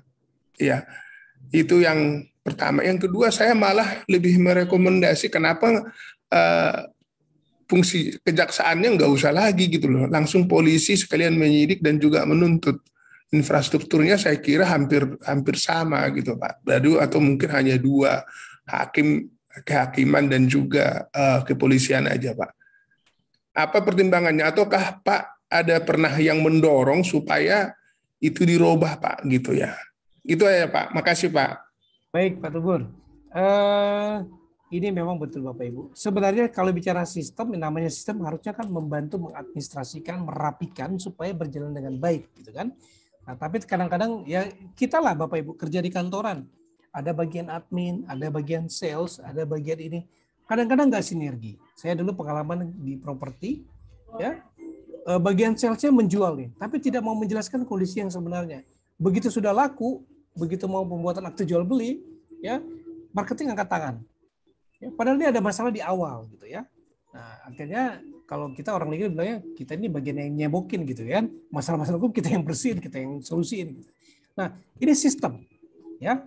Nah, arti kata ya saya ibaratkan dimanapun juga sistem ini kan membantu kita. Nah, tapi kan kadang-kadang ada ego pribadi orangnya, ada personal, masalah personal dengan orangnya sehingga sistem itu jadi nggak jalan dengan baik gitu ya. Nah, tetapi kalau dilihat idealnya yang menurut Prof. Marjono ini berjalan seperti di KPK gitu ya. Artinya supervisinya jelas gitu ya kan. Nah, kalau di kita di saat ini yang sudah berjalan supervisinya adalah begitu mulai penyidikan harus dikirim namanya SPDP, surat perintah dimulainya penyidikan, dikasih tahu ke penuntut. Hai jaksa, kami sedang menyidik perkara ini loh, tersangkanya namanya ini loh. Nah, dikasih tahu ke jaksa. Jaksa langsung supervisi. Nah, KPK juga salah satu kewenangannya adalah mensupervisi kasus-kasus yang korupsi ya kepada penyidik gitu ya. Nah, tetapi dalam praktek ya kalau yang saya lihat tidak berjalan sepenuhnya. Artinya setelah proses pelimpahan perkara baru tuh dicek sama kejaksaan ya. Pengalaman saya demikian sehingga kadang-kadang jadi sistemnya nggak jalan dengan baik padahal sudah diatur demikian. Nah, makanya menurut Prof. Marjono berdasarkan itu dia berkesimpulan sebaiknya biar efektif jadi satu aja di bawah satu komando gitu. Nah, ini menurut Prof. Marjono gitu. Nah, jadi Pak kalau bicara negara-negara lain justru ini belajar pengalaman dari negara-negara lain Pak. Dulu bahkan awalnya itu penuntut umum tidak ada, adanya penyidik Pak, kepolisian. Kepolisian dulu di sejarah ya, kalau bicara sistem penuntutan di negara-negara, di Inggris itu awal mulanya adalah dia itu hanya ada kepolisian. Kepolisian yang tidak ngerti background hukumnya, tapi dengan ilmu penyidikannya dia bisa menuntut di pengadilan. Ya. Nah, ini sejarahnya. Nah, tapi ini ada kelemahan-kelemahannya. Ya, kemudian lahirlah lembaga namanya magistrat dan seterusnya. Nah, itu di Belanda juga demikian, loh Bapak Ibu. Jadi ini udah belajar dari negara-negara yang dulu Bapak Ibu. Jadi kan namanya sistem kan artinya cocok nggak di Indonesia dan di negara lain bagaimana? Kita kan ngambil aja nih. Kadang-kadang campur-campur. Anglo-Saxon, Eropa kontinental, sekarang udah campur semua Pak. Indonesia udah meskipun basicnya sejarahnya dari Eropa kontinental gitu ya, civil law, ya dalam prakteknya ya campur-campur. Begitu kan, dan tidak ada yang murni Anglo-Saxon, tidak ada yang murni Eropa kontinental. Kurang lebih begitu Pak. Jadi memang penerapan sistem ini apakah idealnya begini ya tergantung dari negaranya bagaimana, apakah sesuai atau tidak dalam pelaksanaannya. Begitu kira-kira bisa menjawab ya Pak Tuber ya. Terima kasih Pak. Terima kasih Pak. Terima kasih Pak ya. Silakan Bu Albertine, silakan. Pak sedikit menambahkan yang Pak Tumbur sampaikan terkait penyidik. Saya bingung Pak, di kejaksaan juga ada penyidik. Apakah yang tadi Bapak maksudkan penyidik di kejaksaan itu sebagai supervisi penyidikan yang dilakukan oleh polisi, ataukah karena saya diskusi dengan beberapa orang jaksa, mereka mengatakan kami juga melakukan penyidikan, bisa kami bukan dalam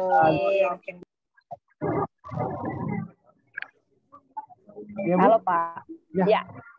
Maaf suara saya jelas Kak? Ya, bisa Pak, bisa ya. Bisa kedengaran Bu, jelas silakan. Jadi apakah penyidik yang di kejaksaan itu fungsinya sama dengan penyidik yang di kepolisian, Pak? Artinya memulai dari awal suatu kasus, ataukah mereka mensupervisi yang di kepolisian, Pak? Itu aja, Pak, singkatnya.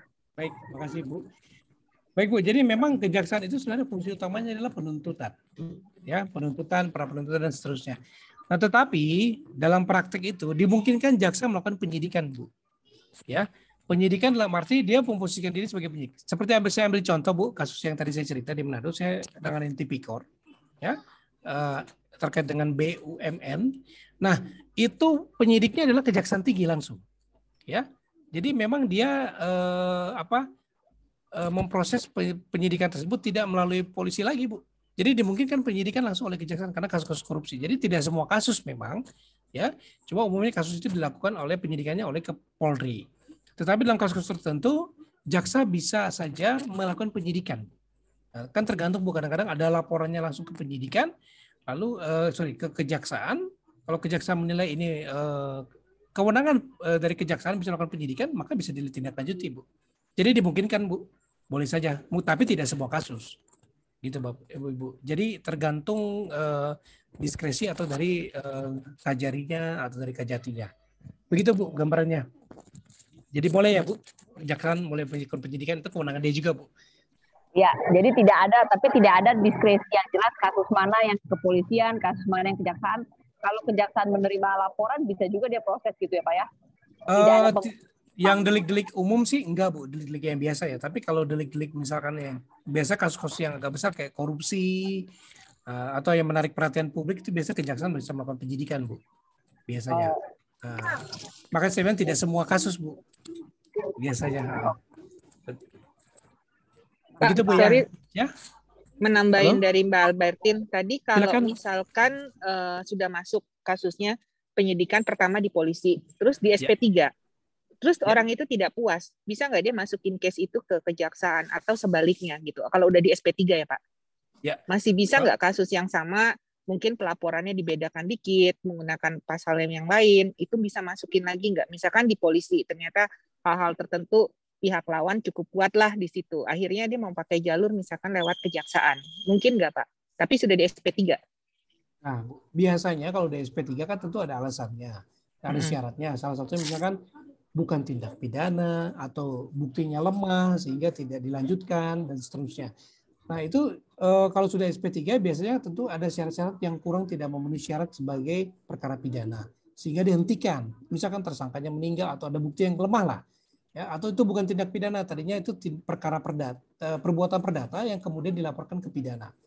Nah, itu bisa jadi. Tapi barangkali di kemudian hari ada bukti yang menunjukkan bahwa ini memang murni ada bukti yang kuat bahwa ini perkara pidana. Nah, itu bisa saja dilanjutkan kembali, dibuka kembali Bu SP3. Makanya SP3 itu kan bisa diperapradilkan Bu. Ya, dimungkinkan. Bisa ya Pak? Bisa Bu, kayak kasusnya waktu itu saya lupa, Gubernur Kaltim kalau tidak salah, Awang Faruk ya. Itu sempat SP3 dari saya lupa Polri apa KPK, kemudian diajukan pra peradilan, ya kalau tidak salah itu pernah. Awang Faruk kan ya? Pernah kalau tidak salah. Jadi kalau yang SP3-nya dibatalkan oleh polisi bisa diajukan ke kejaksaan Pak. Tapi dengan penambahan adendum baru ya Pak. Apa namanya dugaan baru gitu ya Pak ya. Oke, iya. Jadi memang tergantung hasil penyidikan dan bukti awal dulu Bapak Ibu, ya.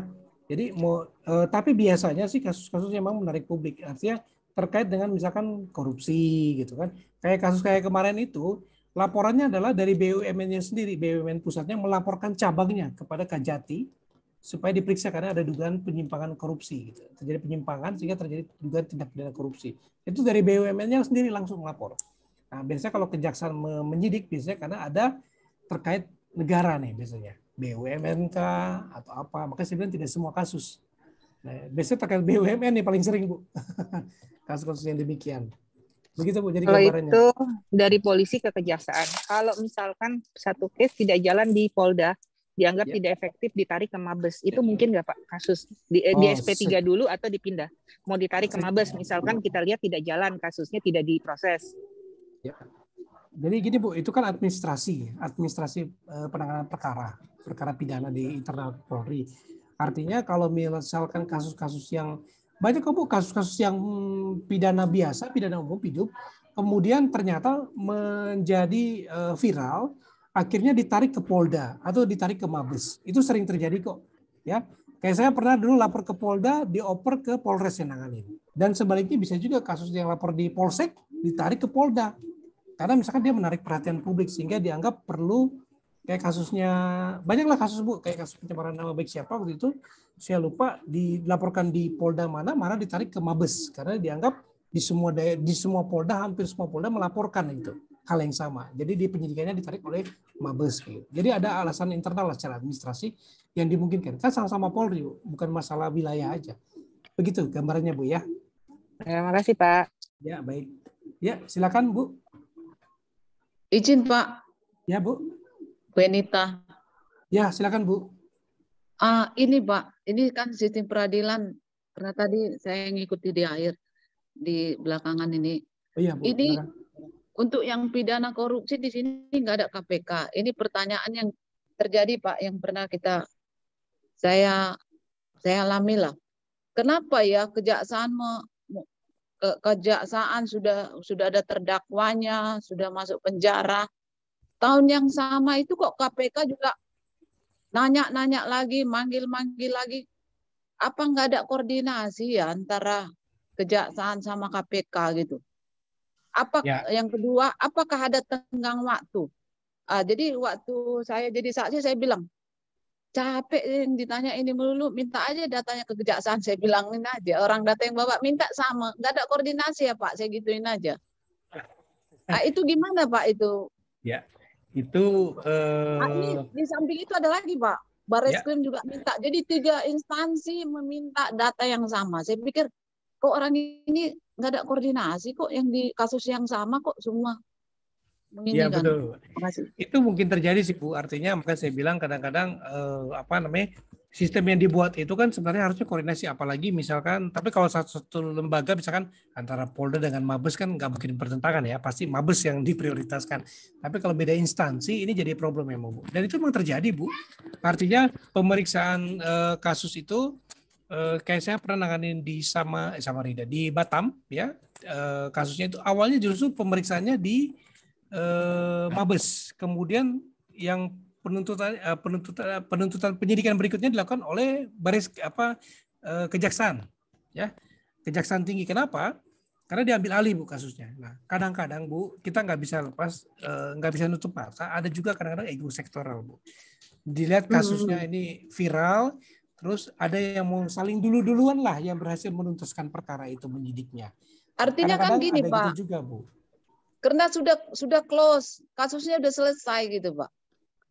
Kasusnya kan sudah selesai. Apalagi yang diungkit-ungkit orangnya udah masuk gitu. Apa nggak puas kadang mikir. Iya, gitu. berarti ya bukan capek jadinya kita kan ngomong yang sama berulang-ulang gitu kan kepada orang data yang berbeda. Data yang sama. Betul Bu, memang itu juga terjadi kok Bu. Memang ini problem Bu. Makanya ini yang dibilang oleh Prof. Marjono itu bilang, inilah yang buat nggak efektif, makanya lebih baik satu lembaga, satu komando. Jadi nggak integrated jadinya, tidak menyatu gitu kan. Nah, ya inilah saya bilang tadi Bu, makanya ada ego-ego sektoral lah dari institusi APH ini kadang-kadang seperti itu. Ya akhirnya yang masyarakat sendiri yang mengalami jadi korban, misalkan capek lah, korban diperiksa oleh ini kejaksaan, korban diperiksa lagi oleh Mabes, korban diperiksa lagi nanti sama KPK. Nah ini kan jadi bagaimana gitu ya, apalagi secara mental sudah drop gitu kan, khususnya para tersangka gitu ya. Nah ini terjadi Bu. Kalau ini yang bisa menjawab ya sebenarnya ada koordinasi di antara penegak hukum sendiri Bu. Nah saya pernah mengikuti diskusi dengan rapat koordinasi dengan APH antara KPK, Kejaksaan, Polri dengan LPSK terkait dengan korupsi. Waktu itu terkait dengan apa yang disebut penetapan justice kolaborator, whistleblower gitu ya. Nah ini seringkali ada perbedaan persepsi antara penegak hukum. Jadi banyak kasus penyidik bilang ini whistleblower, tapi diajukan ke KPK, KPK bilang bukan, nggak memenuhi syarat. Nah akhirnya yang korban ya masyarakat kan.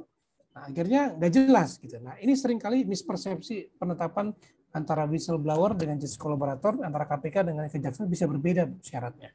Nah ini, nah makanya komunikasi koordinasi antara instansi ini yang penting. Nah ini kemudian disebut oleh Prof. Marjono supaya ini kalau bisa satu komando aja lah kayak KPK daripada terjadi kayak gini-gini nih Bu, gitu. Begitu Bu Enita ya. Kenapa? Ya gak heran lah Bu. Kadang-kadang ada ego sektoral juga sih, personal gitu kan. Ya mungkin dia gak suka dengan kepala kejaksaannya di sana, jadi KPK atau apa gitu. Kita nggak tahu Bu, terlepas dari itu ya. Karena semuanya berwenang Bu, apalagi kasus korupsi. Begitu Bu Enita ya gambarannya ya.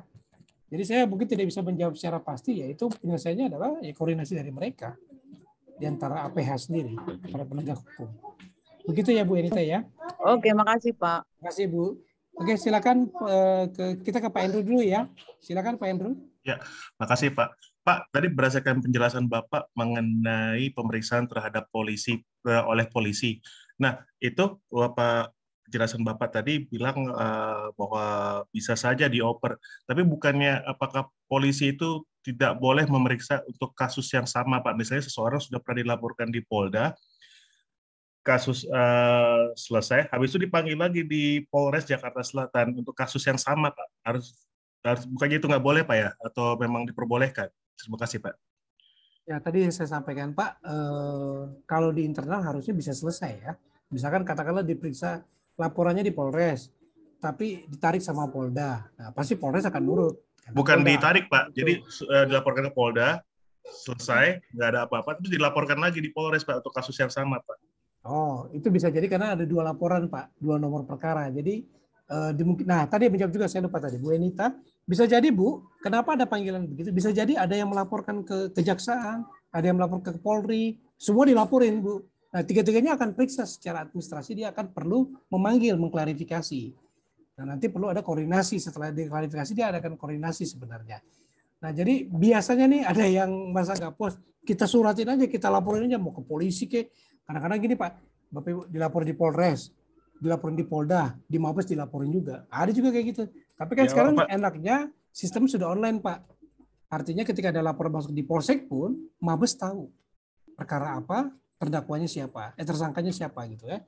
Nah, itu biasa sudah tersinkron semuanya, terhubung. Ya, sekarang Bu ya. Kalau dulu mungkin masih manual agak susah. Begitu. Begitu Pak Hendro kira-kira bisa menjawab ya. Tapi Bapak memang diperbolehkan, Pak, untuk kasus yang sama yang ngelaporin orang yang sama. Biasanya kan ada koordinasi sih Bapak, Pak. Jadi harusnya kalau dia tahu, kalau sekarang lapor nih kan online, dia kan jadi makanya kalau kita buat laporan tidak bisa sembarangan sekarang karena semuanya serba online. Artinya ketika untuk masuk laporan akan kedetek Pak di sistem. Jadi begitu oh dia udah pernah dia lapor di Polda, oh di Bareskrim dilapor, nanti tinggal dinilai apakah yang tangani Polres saja atau yang tangani Polda saja atau yang tangani Bareskrim. Nah begitu Pak. Nah ini kalau udah ada sistemnya online dia akan gampang deteknya Pak. Tapi kalau masih manual agak susah. Gitu Pak. Jadi kalau dibilang boleh ya mungkin saja terjadi Pak. Artinya dua-duanya nggak tahu kalau udah ada saling laporan di sana sendiri. Gitu. Bisa jadi Pak. Ya dilaporkan sama, pelapornya sama untuk hal yang sama. Betul. Tapi saya rasa di saat sekarang udah agak susah seperti itu Pak. Ya, harusnya kan nggak bisa kan Pak, itu harusnya sekarang. Iya, karena by system. Biasanya Pak, misalkan Bapak laporin saya ke Polres katakan aja, terus Bapak laporin saya ke Bareskrim. Nanti begitu saya diperiksa di Bareskrim, saya bilang, udah Pak saya diperiksa Pak. Nah, ini biasanya Bareskrim akan ngecek ke penyidik di Polres atau di Polda, apa betul sudah ada kasus yang demikian. Nah, bisa akan seperti itu Pak Pendro. Kan ada koordinasi lah. Kalau di dalam internal satu institusi akan lebih mudah lah dibandingin kayak kejaksaan, kepolisian gitu. Kan lebih gampang kalau satu lembaga yang sama gitu Pak. Oke. Gitu Pak, ya Pak Andrew. Oke. Terima kasih Pak. Oke. Ya Bu Albertine silakan. Kita udah lewat belum sih Pak? Apanya Bu? Oh udah lewat. Oh yang tadi. Oh sorry. Oke. Thank you Bu. Baik. Nah saya lanjutkan ya Bapak Ibu ya. Nah ini nanti menarik sebenarnya kalau berdiskusi tentang sistem peradilan pidana ini. Intinya adalah harusnya integrated. Tapi dalam praktek persoalannya ada aja.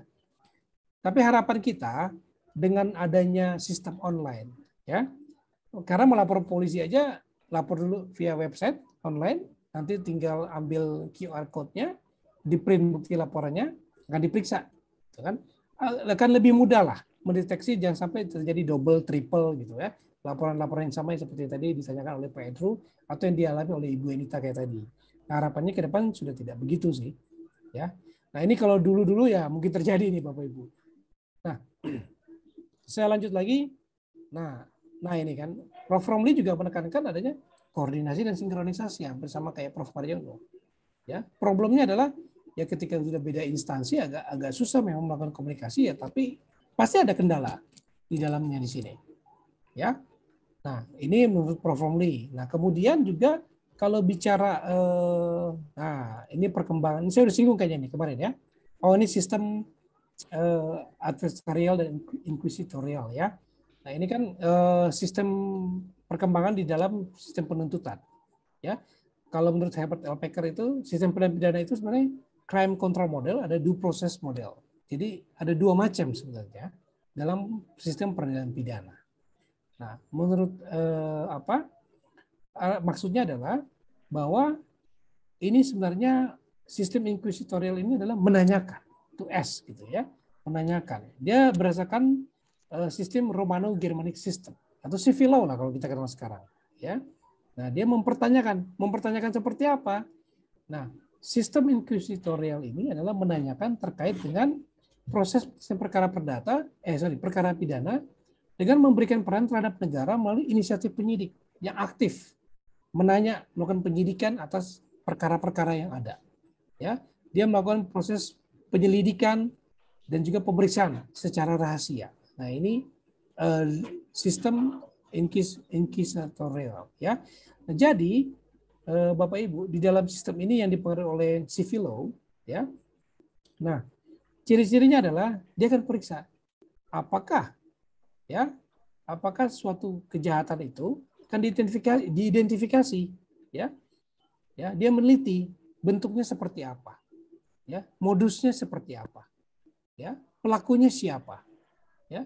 Kalau sudah diketahui, maka akan ditangkap dan dilanjutkan dengan pemeriksaan si tersangka, ya.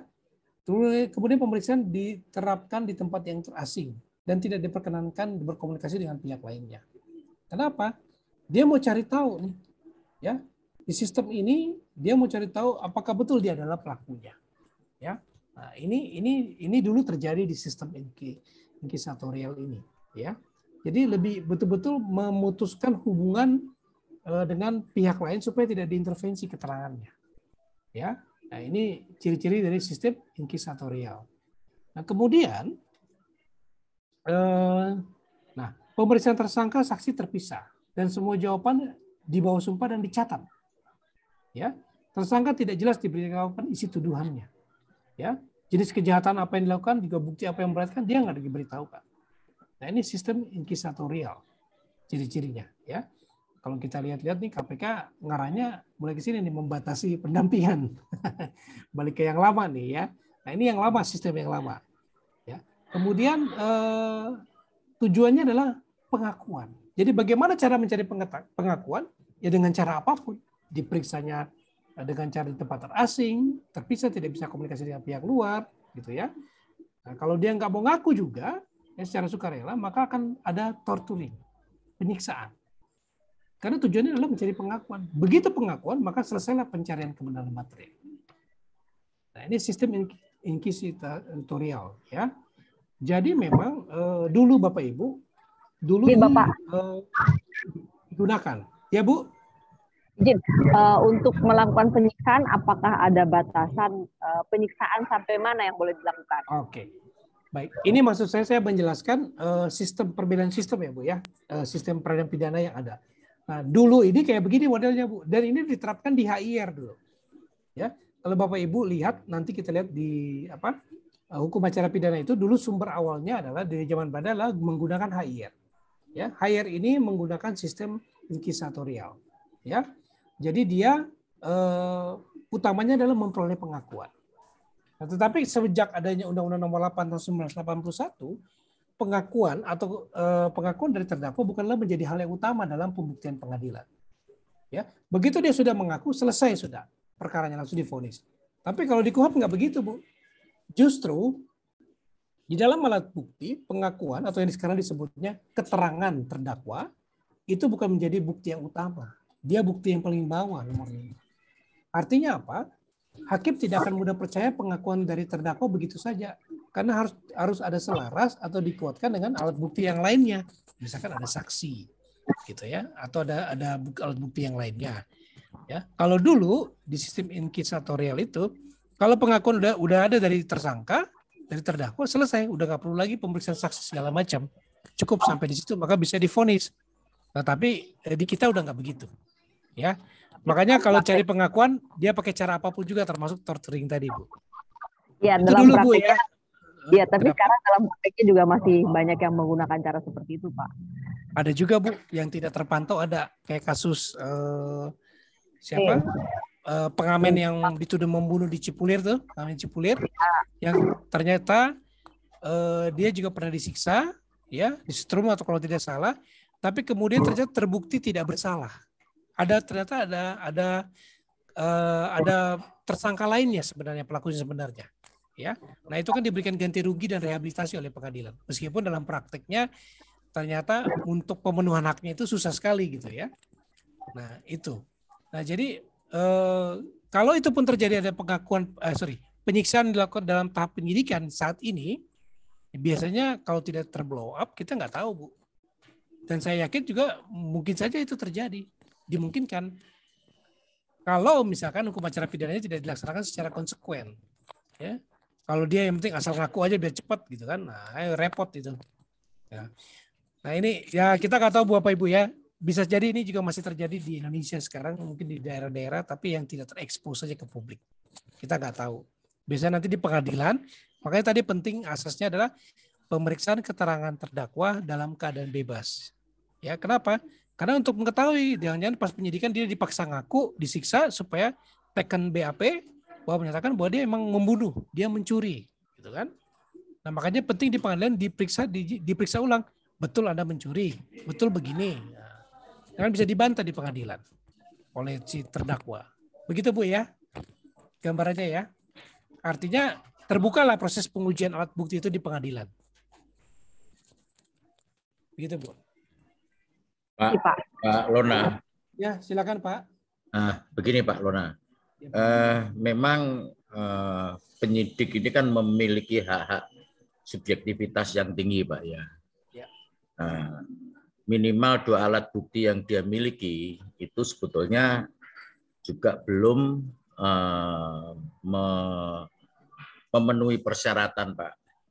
Kemudian ditambah pengakuan dari seorang tersangka memaksa atau apapun, Pak, itu bahwa si penyidik juga tidak akan sepenuhnya memegang pengakuan dari tersangka, Pak. Namun dengan prinsip penyidik yang rata-rata sekarang ini, ya pokoknya perkara ini jalan dulu kan, Pak. Langsung dilimpahkan dulu kan ke penuntutan. Jika perkara ini berada di dalam satu atap, misalnya cukup di kejaksaan. Perkara yang mulai dari penyidikan sampai penyelidikan sampai ke penuntutan ada di kejaksaan. Beda dengan yang melalui dari kepolisian ya, harus melalui proses P19 atau P21 ya Pak ya. Nah pertanyaannya Pak, makanya ada beberapa kasus yang terpaksa jaksanya harus dilakukan eksaminasi Pak, karena tuntutan-tuntutannya tidak jelas. Menurut pendapat Pak Lona Pak, dengan kondisi yang seperti ini, tentunya yang dirugikan adalah pihak tersangka yang sudah menjadi terdakwa ya Pak ya, karena suka tidak suka mau tidak mau ditahan dulu 20 hari ke depan, tambah lagi 20 hari lagi, belum lagi di dalam proses persidangan. Ujung-ujungnya sampai di sana bebas, tetapi dengan menyandang status mulai dari tersangka, kemudian terdakwa, kemudian terpidana, ini kan memiliki beban efek psikologis yang tidak kecil ya atau tidak ringan ya Pak Lona. Terima kasih Pak. Betul Pak, memang itu yang tadi saya bilang, memang orang kalau udah diperiksa di kepolisian pasti ketar-ketir gitu kan. Begitu ada surat kepolisian aja langsung gemeteran itu, gimana nih, stres segala macam. Nah, itu wajar Pak. Artinya ini bicara mental Pak.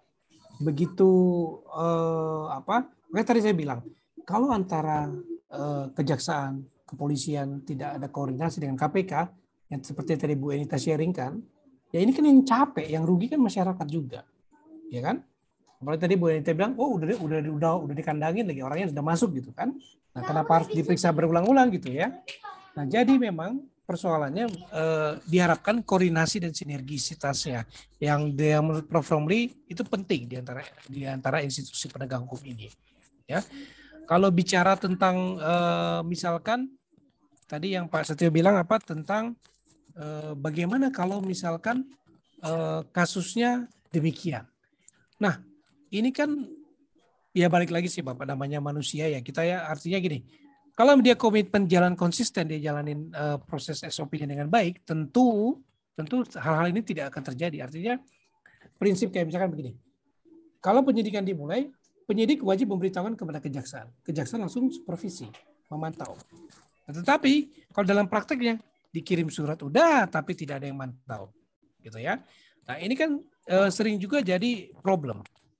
Nah, sama kayak misalkan pelaksanaan pidana, Pak. Ada namanya di KUHP itu dikenal Lembaga Hakim Wasmat, Hakim Pengawas dan Pengamat. Dia mengawasi bagaimana jalannya putusan-putusan pidana di wilayah hukumnya. Di tiap pengadilan ada tuh. Tetapi dalam praktek hampir tidak terlaksana. Hakim mengawasi bagaimana jalannya putusan. Nah ini maksud saya balik ke orangnya lagi. Apakah yang bersangkutan atau yang diberikan tanggung jawab untuk melakukan itu, apakah menjalankan SOP-nya dengan baik atau tidak? Nah ini Pak. Jadi memang balik ke orangnya Pak Setio. Ya, kadang-kadang peraturannya bagus, tapi oknumnya lagi disebut, gitu kan? Ada oknumnya begini, oknumnya begitu. Nah ini jadi problem buat kita Pak. Balik lagi ke mentalnya kita juga Pak. Harapan kita nih Pak, hukum jadi panglima dalam penegakan, ya. Tapi nyatanya hukum malah dipermainkan. Kalau tadi Bapak bilang siapa tadi Pak Riki atau siapa tadi sampaikan, ya gimana Pak? Nanti ujung-ujungnya UUD, ujung-ujung duit, gitu kan?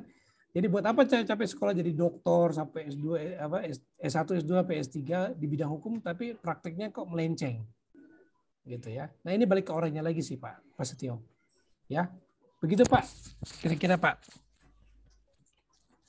Ya, jadi kalau kita diskusi tentang sistem peradilan pidana, ya balik lagi kepada selain sistemnya, balik lagi kepada pelakunya, ya kan? Nah, kalau di dalam hukum itu aparat penegak hukum, organisasi penegak hukum menjadi penting dalam proses penegakan hukum. Ya, kalau misalkan amburadul sistemnya, tentu akan kerepotan sumber dayanya. Tapi kalau sistemnya bagus, tapi SDM-nya yang amburadul pelaksananya, ya repot juga, percuma gitu. Kayak kita kan, penegakan hukum begini, tapi kok aturan banyak, tapi kok tetap banyak korupsi, tetap banyak kejahatan, sudah ada KPK, tapi korupsi nggak berhenti, gitu kan? Ya bahkan kasus-kasus makin lama makin terungkap, kasus-kasus yang semakin besar, gitu ya. Nah ini yang jadi problem, gitu. Nah, Bapak Ibu, kalau memang kita bicara tentang tentang sistem peradilan pidana, ya ini dari segi ini ya, saya hanya memberikan gambaran mengenai sistem inkuisitorial dengan sistem adversarial. Ya, nah nanti mungkin detailnya Bapak Ibu bisa baca, terus saya kasih materinya Bapak Ibu ya. Nah ini hanya gambaran saja. Artinya ya idealnya adalah satu kesatuan antara penyidikan dengan penuntutan, seperti di KPK, gitu Bapak Ibu. Supaya satu koordinasi, satu komunikasi, gampang sinerginya. Karena terbukti dalam praktek, beda institusi ada ego sektoral ternyata. Ya, nah ini agak kesulitan, gitu ya Bapak Ibu. Nah nanti Bapak Ibu bisa baca soal ini. Nanti tentang, nah ini saya banding sedikit tentang sistem adversarial, tadi inquisitorial. Nah kalau di sistem adversarial ini adalah dia berhadap-hadapan. Jadi kalau tadi sebagai objek, ya di inquisitorial, di adversarial dia sebagai subjek yang seimbang, kedudukan yang sama antara terdakwa ya dengan penuntutnya. Jadi sama kayak di perkara perdata Bapak Ibu, penggugat dan tergugat kedudukannya sama-sama punya hak, gitu ya. Nah sehingga di sistem adversarial ini ya, karena ini beberapa teorinya ya dianggap sebagai fight teori, keduanya bertarung, kedua-duanya membuktikan mana yang akan meyakinkan hakim. Apakah penuntut atau terdakwa, ya jadi setara. Gitu ya. Kalau Bapak Ibu lihat di Amerika, ya kedua-duanya bertarung di depan hakim, mejanya pun menghadap ke hakim. Tapi kalau di kita, ini para pihaknya bertarung, berhadap-hadapan. Jadi berantem antara terdakwa dengan, antara kutip ya, berantem antara terdakwa dengan si penuntut umum. Nah hakim yang memutuskan. Nah cuma memang bedanya adalah di kita itu, di sistem adversarial ini adalah tingginya perlindungan HAM. Nah, salah satunya adalah bagaimana tersangka, terdakwa diberikan hak untuk didampingi oleh penasihat hukum. Kemudian ada batasan-batasan terkait misalkan penahanan 20 hari, nanti tinggal perpanjangan sekian hari, kejaksaan demikian gitu ya. Ada batasan-batasan ini sebagai dalam rangka perlindungan terhadap hak asasi manusia. Ya, kedudukan para pihak seimbang, ya. Dan tujuan utamanya adalah penyelesaian sengketa yang menjadi awal mula timbulnya kejahatan. Nah, cuma persepsi kita Bapak Ibu dalam perkara pidana yang jadi korban adalah bukan korban dalam arti fisik, korban fisik ya, tapi jadi korban adalah negara. Kalau di sistem peradilan pidana kita, kenapa? Karena balik lagi ke teori pembentukan negara. tujuan pembentukan negara adalah mensejahterakan, melindungi warga masyarakatnya. Kemudian seperti Bapak Ibu ada di dalam pelajari di teori pembentukan negara bahwa ada namanya kontrak sosial, ya kan, J.J. Rousseau kan. Jadi warga negara atau kelompok warga negara memberikan sebagian kewenangannya kepada negara supaya negara itu mampu melindungi, menjaga warga negaranya. Ketika negara membuat aturan untuk menjaga warga negaranya dan aturannya dilanggar, ya maka tugas negara atau menimbulkan hak bagi negara untuk menindak warga negara yang melanggar aturan-aturan tersebut.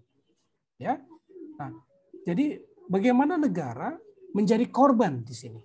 Korban kenapa? Karena yang buat aturan negara, ketika terjadi pelanggaran undang-undang, menjadi korban adalah negara. Makanya ketika dalam perkara pidana kita, ya, jaksa penuntut umum tidak mewakili korban secara fisik. Korban pencopetan, korban perkosaan, korban pembunuhan, bukan. Tapi mewakili negara sebagai korban. Kenapa? Karena undang-undangnya dilanggar. Karena dia memegang mandat dari negara, dari masyarakat, dari warga negara untuk melindungi warga negaranya. Ya, nah makanya dia disebut korban. Makanya kalau dianggap, wah kok tuntutan jaksa tidak memenuhi tidak mempertimbangkan perasaan korban, ya memang nggak wajib.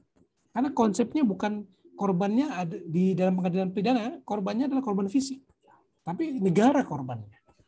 Ya, nah, tapi kalau korban misalkan, oh saya rugi nih dengan dia mencuri mobil saya kerugian. Nah itu kerugian perdata. Prosesnya bagaimana? Gugat perdata nanti kalau pidananya terbukti dia pencuri. Bisa digugat perdata. Ya, tetapi kalau kedudukan jaksa penuntut umum adalah sebagai wakil negara untuk menindak pelanggaran terhadap undang-undang negara. Nah ini konsep dari kita. Nah kadang-kadang kita berpikir bahwa jaksa harusnya melindungi, membela korban gitu ya. Nah sebenarnya nggak begitu konsepnya. Ya, nah makanya nanti ada proses ganti kerugian segala macam bagi korban. Nah itu prosesnya bukan prosesnya bisa tersendiri. Misalkan katakanlah gini, ada pencurian, proses pidananya jalan, terbukti dia mencuri, nah ada kerugian. Nah bagaimana kerugian ini bisa tergantikan? Ya bisa digugat secara perdata. Cuma kan persoalannya lain ya, apakah dia mampu atau tidak menggantikan ganti kerugian itu kalau dikabulkan. Nah itu Bapak Ibu ya. Nah jadi tujuan utamanya adalah menyelesaikan sengketa kayak di perkara perdata, sengketanya selesai, gitu ya. Nah ini dalam sistem adversarial. Nah kemudian ada penggunaan cara pengajuan sanggahan dan adanya lembaga penjaminan dan perundingan yang menjadi yang penting, yang menjadi hal sangat penting guna memperkuat eksistensi atau kedudukan kesetaraan antara terdakwa dengan penuntut umum. Nah ini ya, jadi lebih due process of law, ya, bagaimana proses hukum yang adil, yang fair, ya, terhadap perkara pidana. Nah ini dalam sistem adversarial, ya. Di kedudukan otonom tadi sama ya, kedudukan yang sama ya. Jadi di mana PU itu penuntut umum menetapkan fakta mana yang bisa dibuktikan dan bukti apa yang dipakai, sedangkan tertuduh atau terdakwa berperan menentukan fakta-fakta mana yang akan diajukan di persidangan yang menguntungkan dia dan menyampaikan buktinya. Sama kayak perdata sebenarnya prinsipnya. Ya. Cuma bedanya kalau di perdata disebut gugatan, kalau di pidana digunakan istilah tuntutan. Ya. Nah, itu. Jadi ini mirip prinsipnya dengan perkara perdata, cuma beda fungsinya saja. Ya. Nah, dalam sistem adversarial ini, ya, dasar pemikirannya adalah ketidakpercayaan atas kebenaran bukti-bukti yang diajukan oleh penuntut umum. Dengan asumsi mungkin saja dalam mengumpulkan alat-alat bukti tersebut, ya, ada cara-cara yang keliru, yang salah, ya, sehingga bagi terdakwa dia punya hak untuk membantah atau kalau saya suka bilang menguji di dalam persidangan, ya. Alat bukti itu kan diuji. Oh, saya nuntut si A karena menabrak mobil saya, ganti rugi sekian. Ya buktikan dong kalau dia nabrak. Oh, saya menuntut si B, ya, saya laporkan karena saya pada perjanjian utang piutang tapi tidak dibayar. Ya buktikanlah ada perjanjian utang piutang tersebut. Ya, atau ada unsur penipuan. Tadi kalau Pak Lia bilang ada orang yang pakai baju seragam tentara-tentaraan, polisi-polisian, terus dia pura-pura hilang atau apa, padahal tujuannya memeras. Nah, buktikan bahwa itu dia adalah melakukan itu sebagai pekerjaannya, sehingga merugikan masyarakat banyak. Nah, ini bicara makanya adu bukti lah dalam perkara pidana ini. Ya, untuk membuktikan bahwa si jaksa ini keliru atau salah. Asumsi dia atau dakwaan dia tidak tepat. Gitu ya. Dengan apa? Misalkan, oh ya, memang betul perbuatannya terbukti. Dia memang betul mengambil barang itu. Tapi karena dia punya penyakit kleptomania misalkan. Nah, terdakwa harus membuktikan bahwa dia secara medis memang mengidap penyakit ini. Nah, ini tadi ilmu-ilmu pembantu tadi misalkan. Nah, ini ya Bapak Ibu gambarannya tentang sistem adversarial. Lalu kemudian, nah ini mungkin nanti saya bahas di minggu berikutnya ya Bapak Ibu ya. Sebenarnya ini kita sudah bahas tadi pertanyaan Pak siapa tadi terkait bagaimana di negara-negara lain gitu ya. Nah, mungkin ini kita bahas di pertemuan berikutnya Bapak Ibu ya. Karena waktu sudah menunjukkan jam 7, nanti saya ditelepon Pak Palti lagi. Pak Palti ditelepon lagi nanti. Tadi kemarin Ibu siapa ditelepon Pak Palti ya? Belum ada yang join di kelasnya. Ada kelas begitu lain. Ya. Iya, Pak. Iya, Pak. Iya, berarti ya. Jadi Bapak Ibu, saya rasa sementara dari sini, tapi kalau Bapak Ibu ada punya pertanyaan, masih ada yang kurang puas, boleh japri ke saya. Ya, nomor saya ada di grup, bisa nanya-nanya soal materi secara japri boleh. Atau mau di grup aja juga boleh. Nanti kita bisa lanjut diskusi via grup, Bapak Ibu, di via grup ya. Bagus Pak ya. Nanti kita posting ya di grup Pak ya. Oke Pak, nanti saya kasih bahannya di Google Classroom ya Pak, biar tersimpan dengan baik supaya bisa di. Oke Pak, makasih Pak. Terima kasih Pak. Belajarnya duluan Pak ya. Thank you Pak. Terima kasih Bapak Ibu semua. Foto dulu Maria. Iya, fotoin dong. Makasih Pak Lona. Maria foto dulu Mar. Dulu Maria. Ya oke bentar. Iya. Bikin yang bagus ya. Foto ya. Ya. Maria lagi di kafe mana itu? Maria di Di Mandalika. Gili Trawangan. Gili Trawangan. Nonton 2, 3. Iya. Lagi ya. Iya. Kasih. 1, 2, 3. Slide kedua ya. 1, 2, 3. Yes. Ya, Kasih. oke, Thank you Mar. Terima kasih Kak Maria. Terima kasih Pak Lona. Kak Maria. Pak Lona. Kasih Pak Lona. Kasih Pak Lona. Kasih Pak Lona. Terima kasih Pak. Terima kasih. Makasih.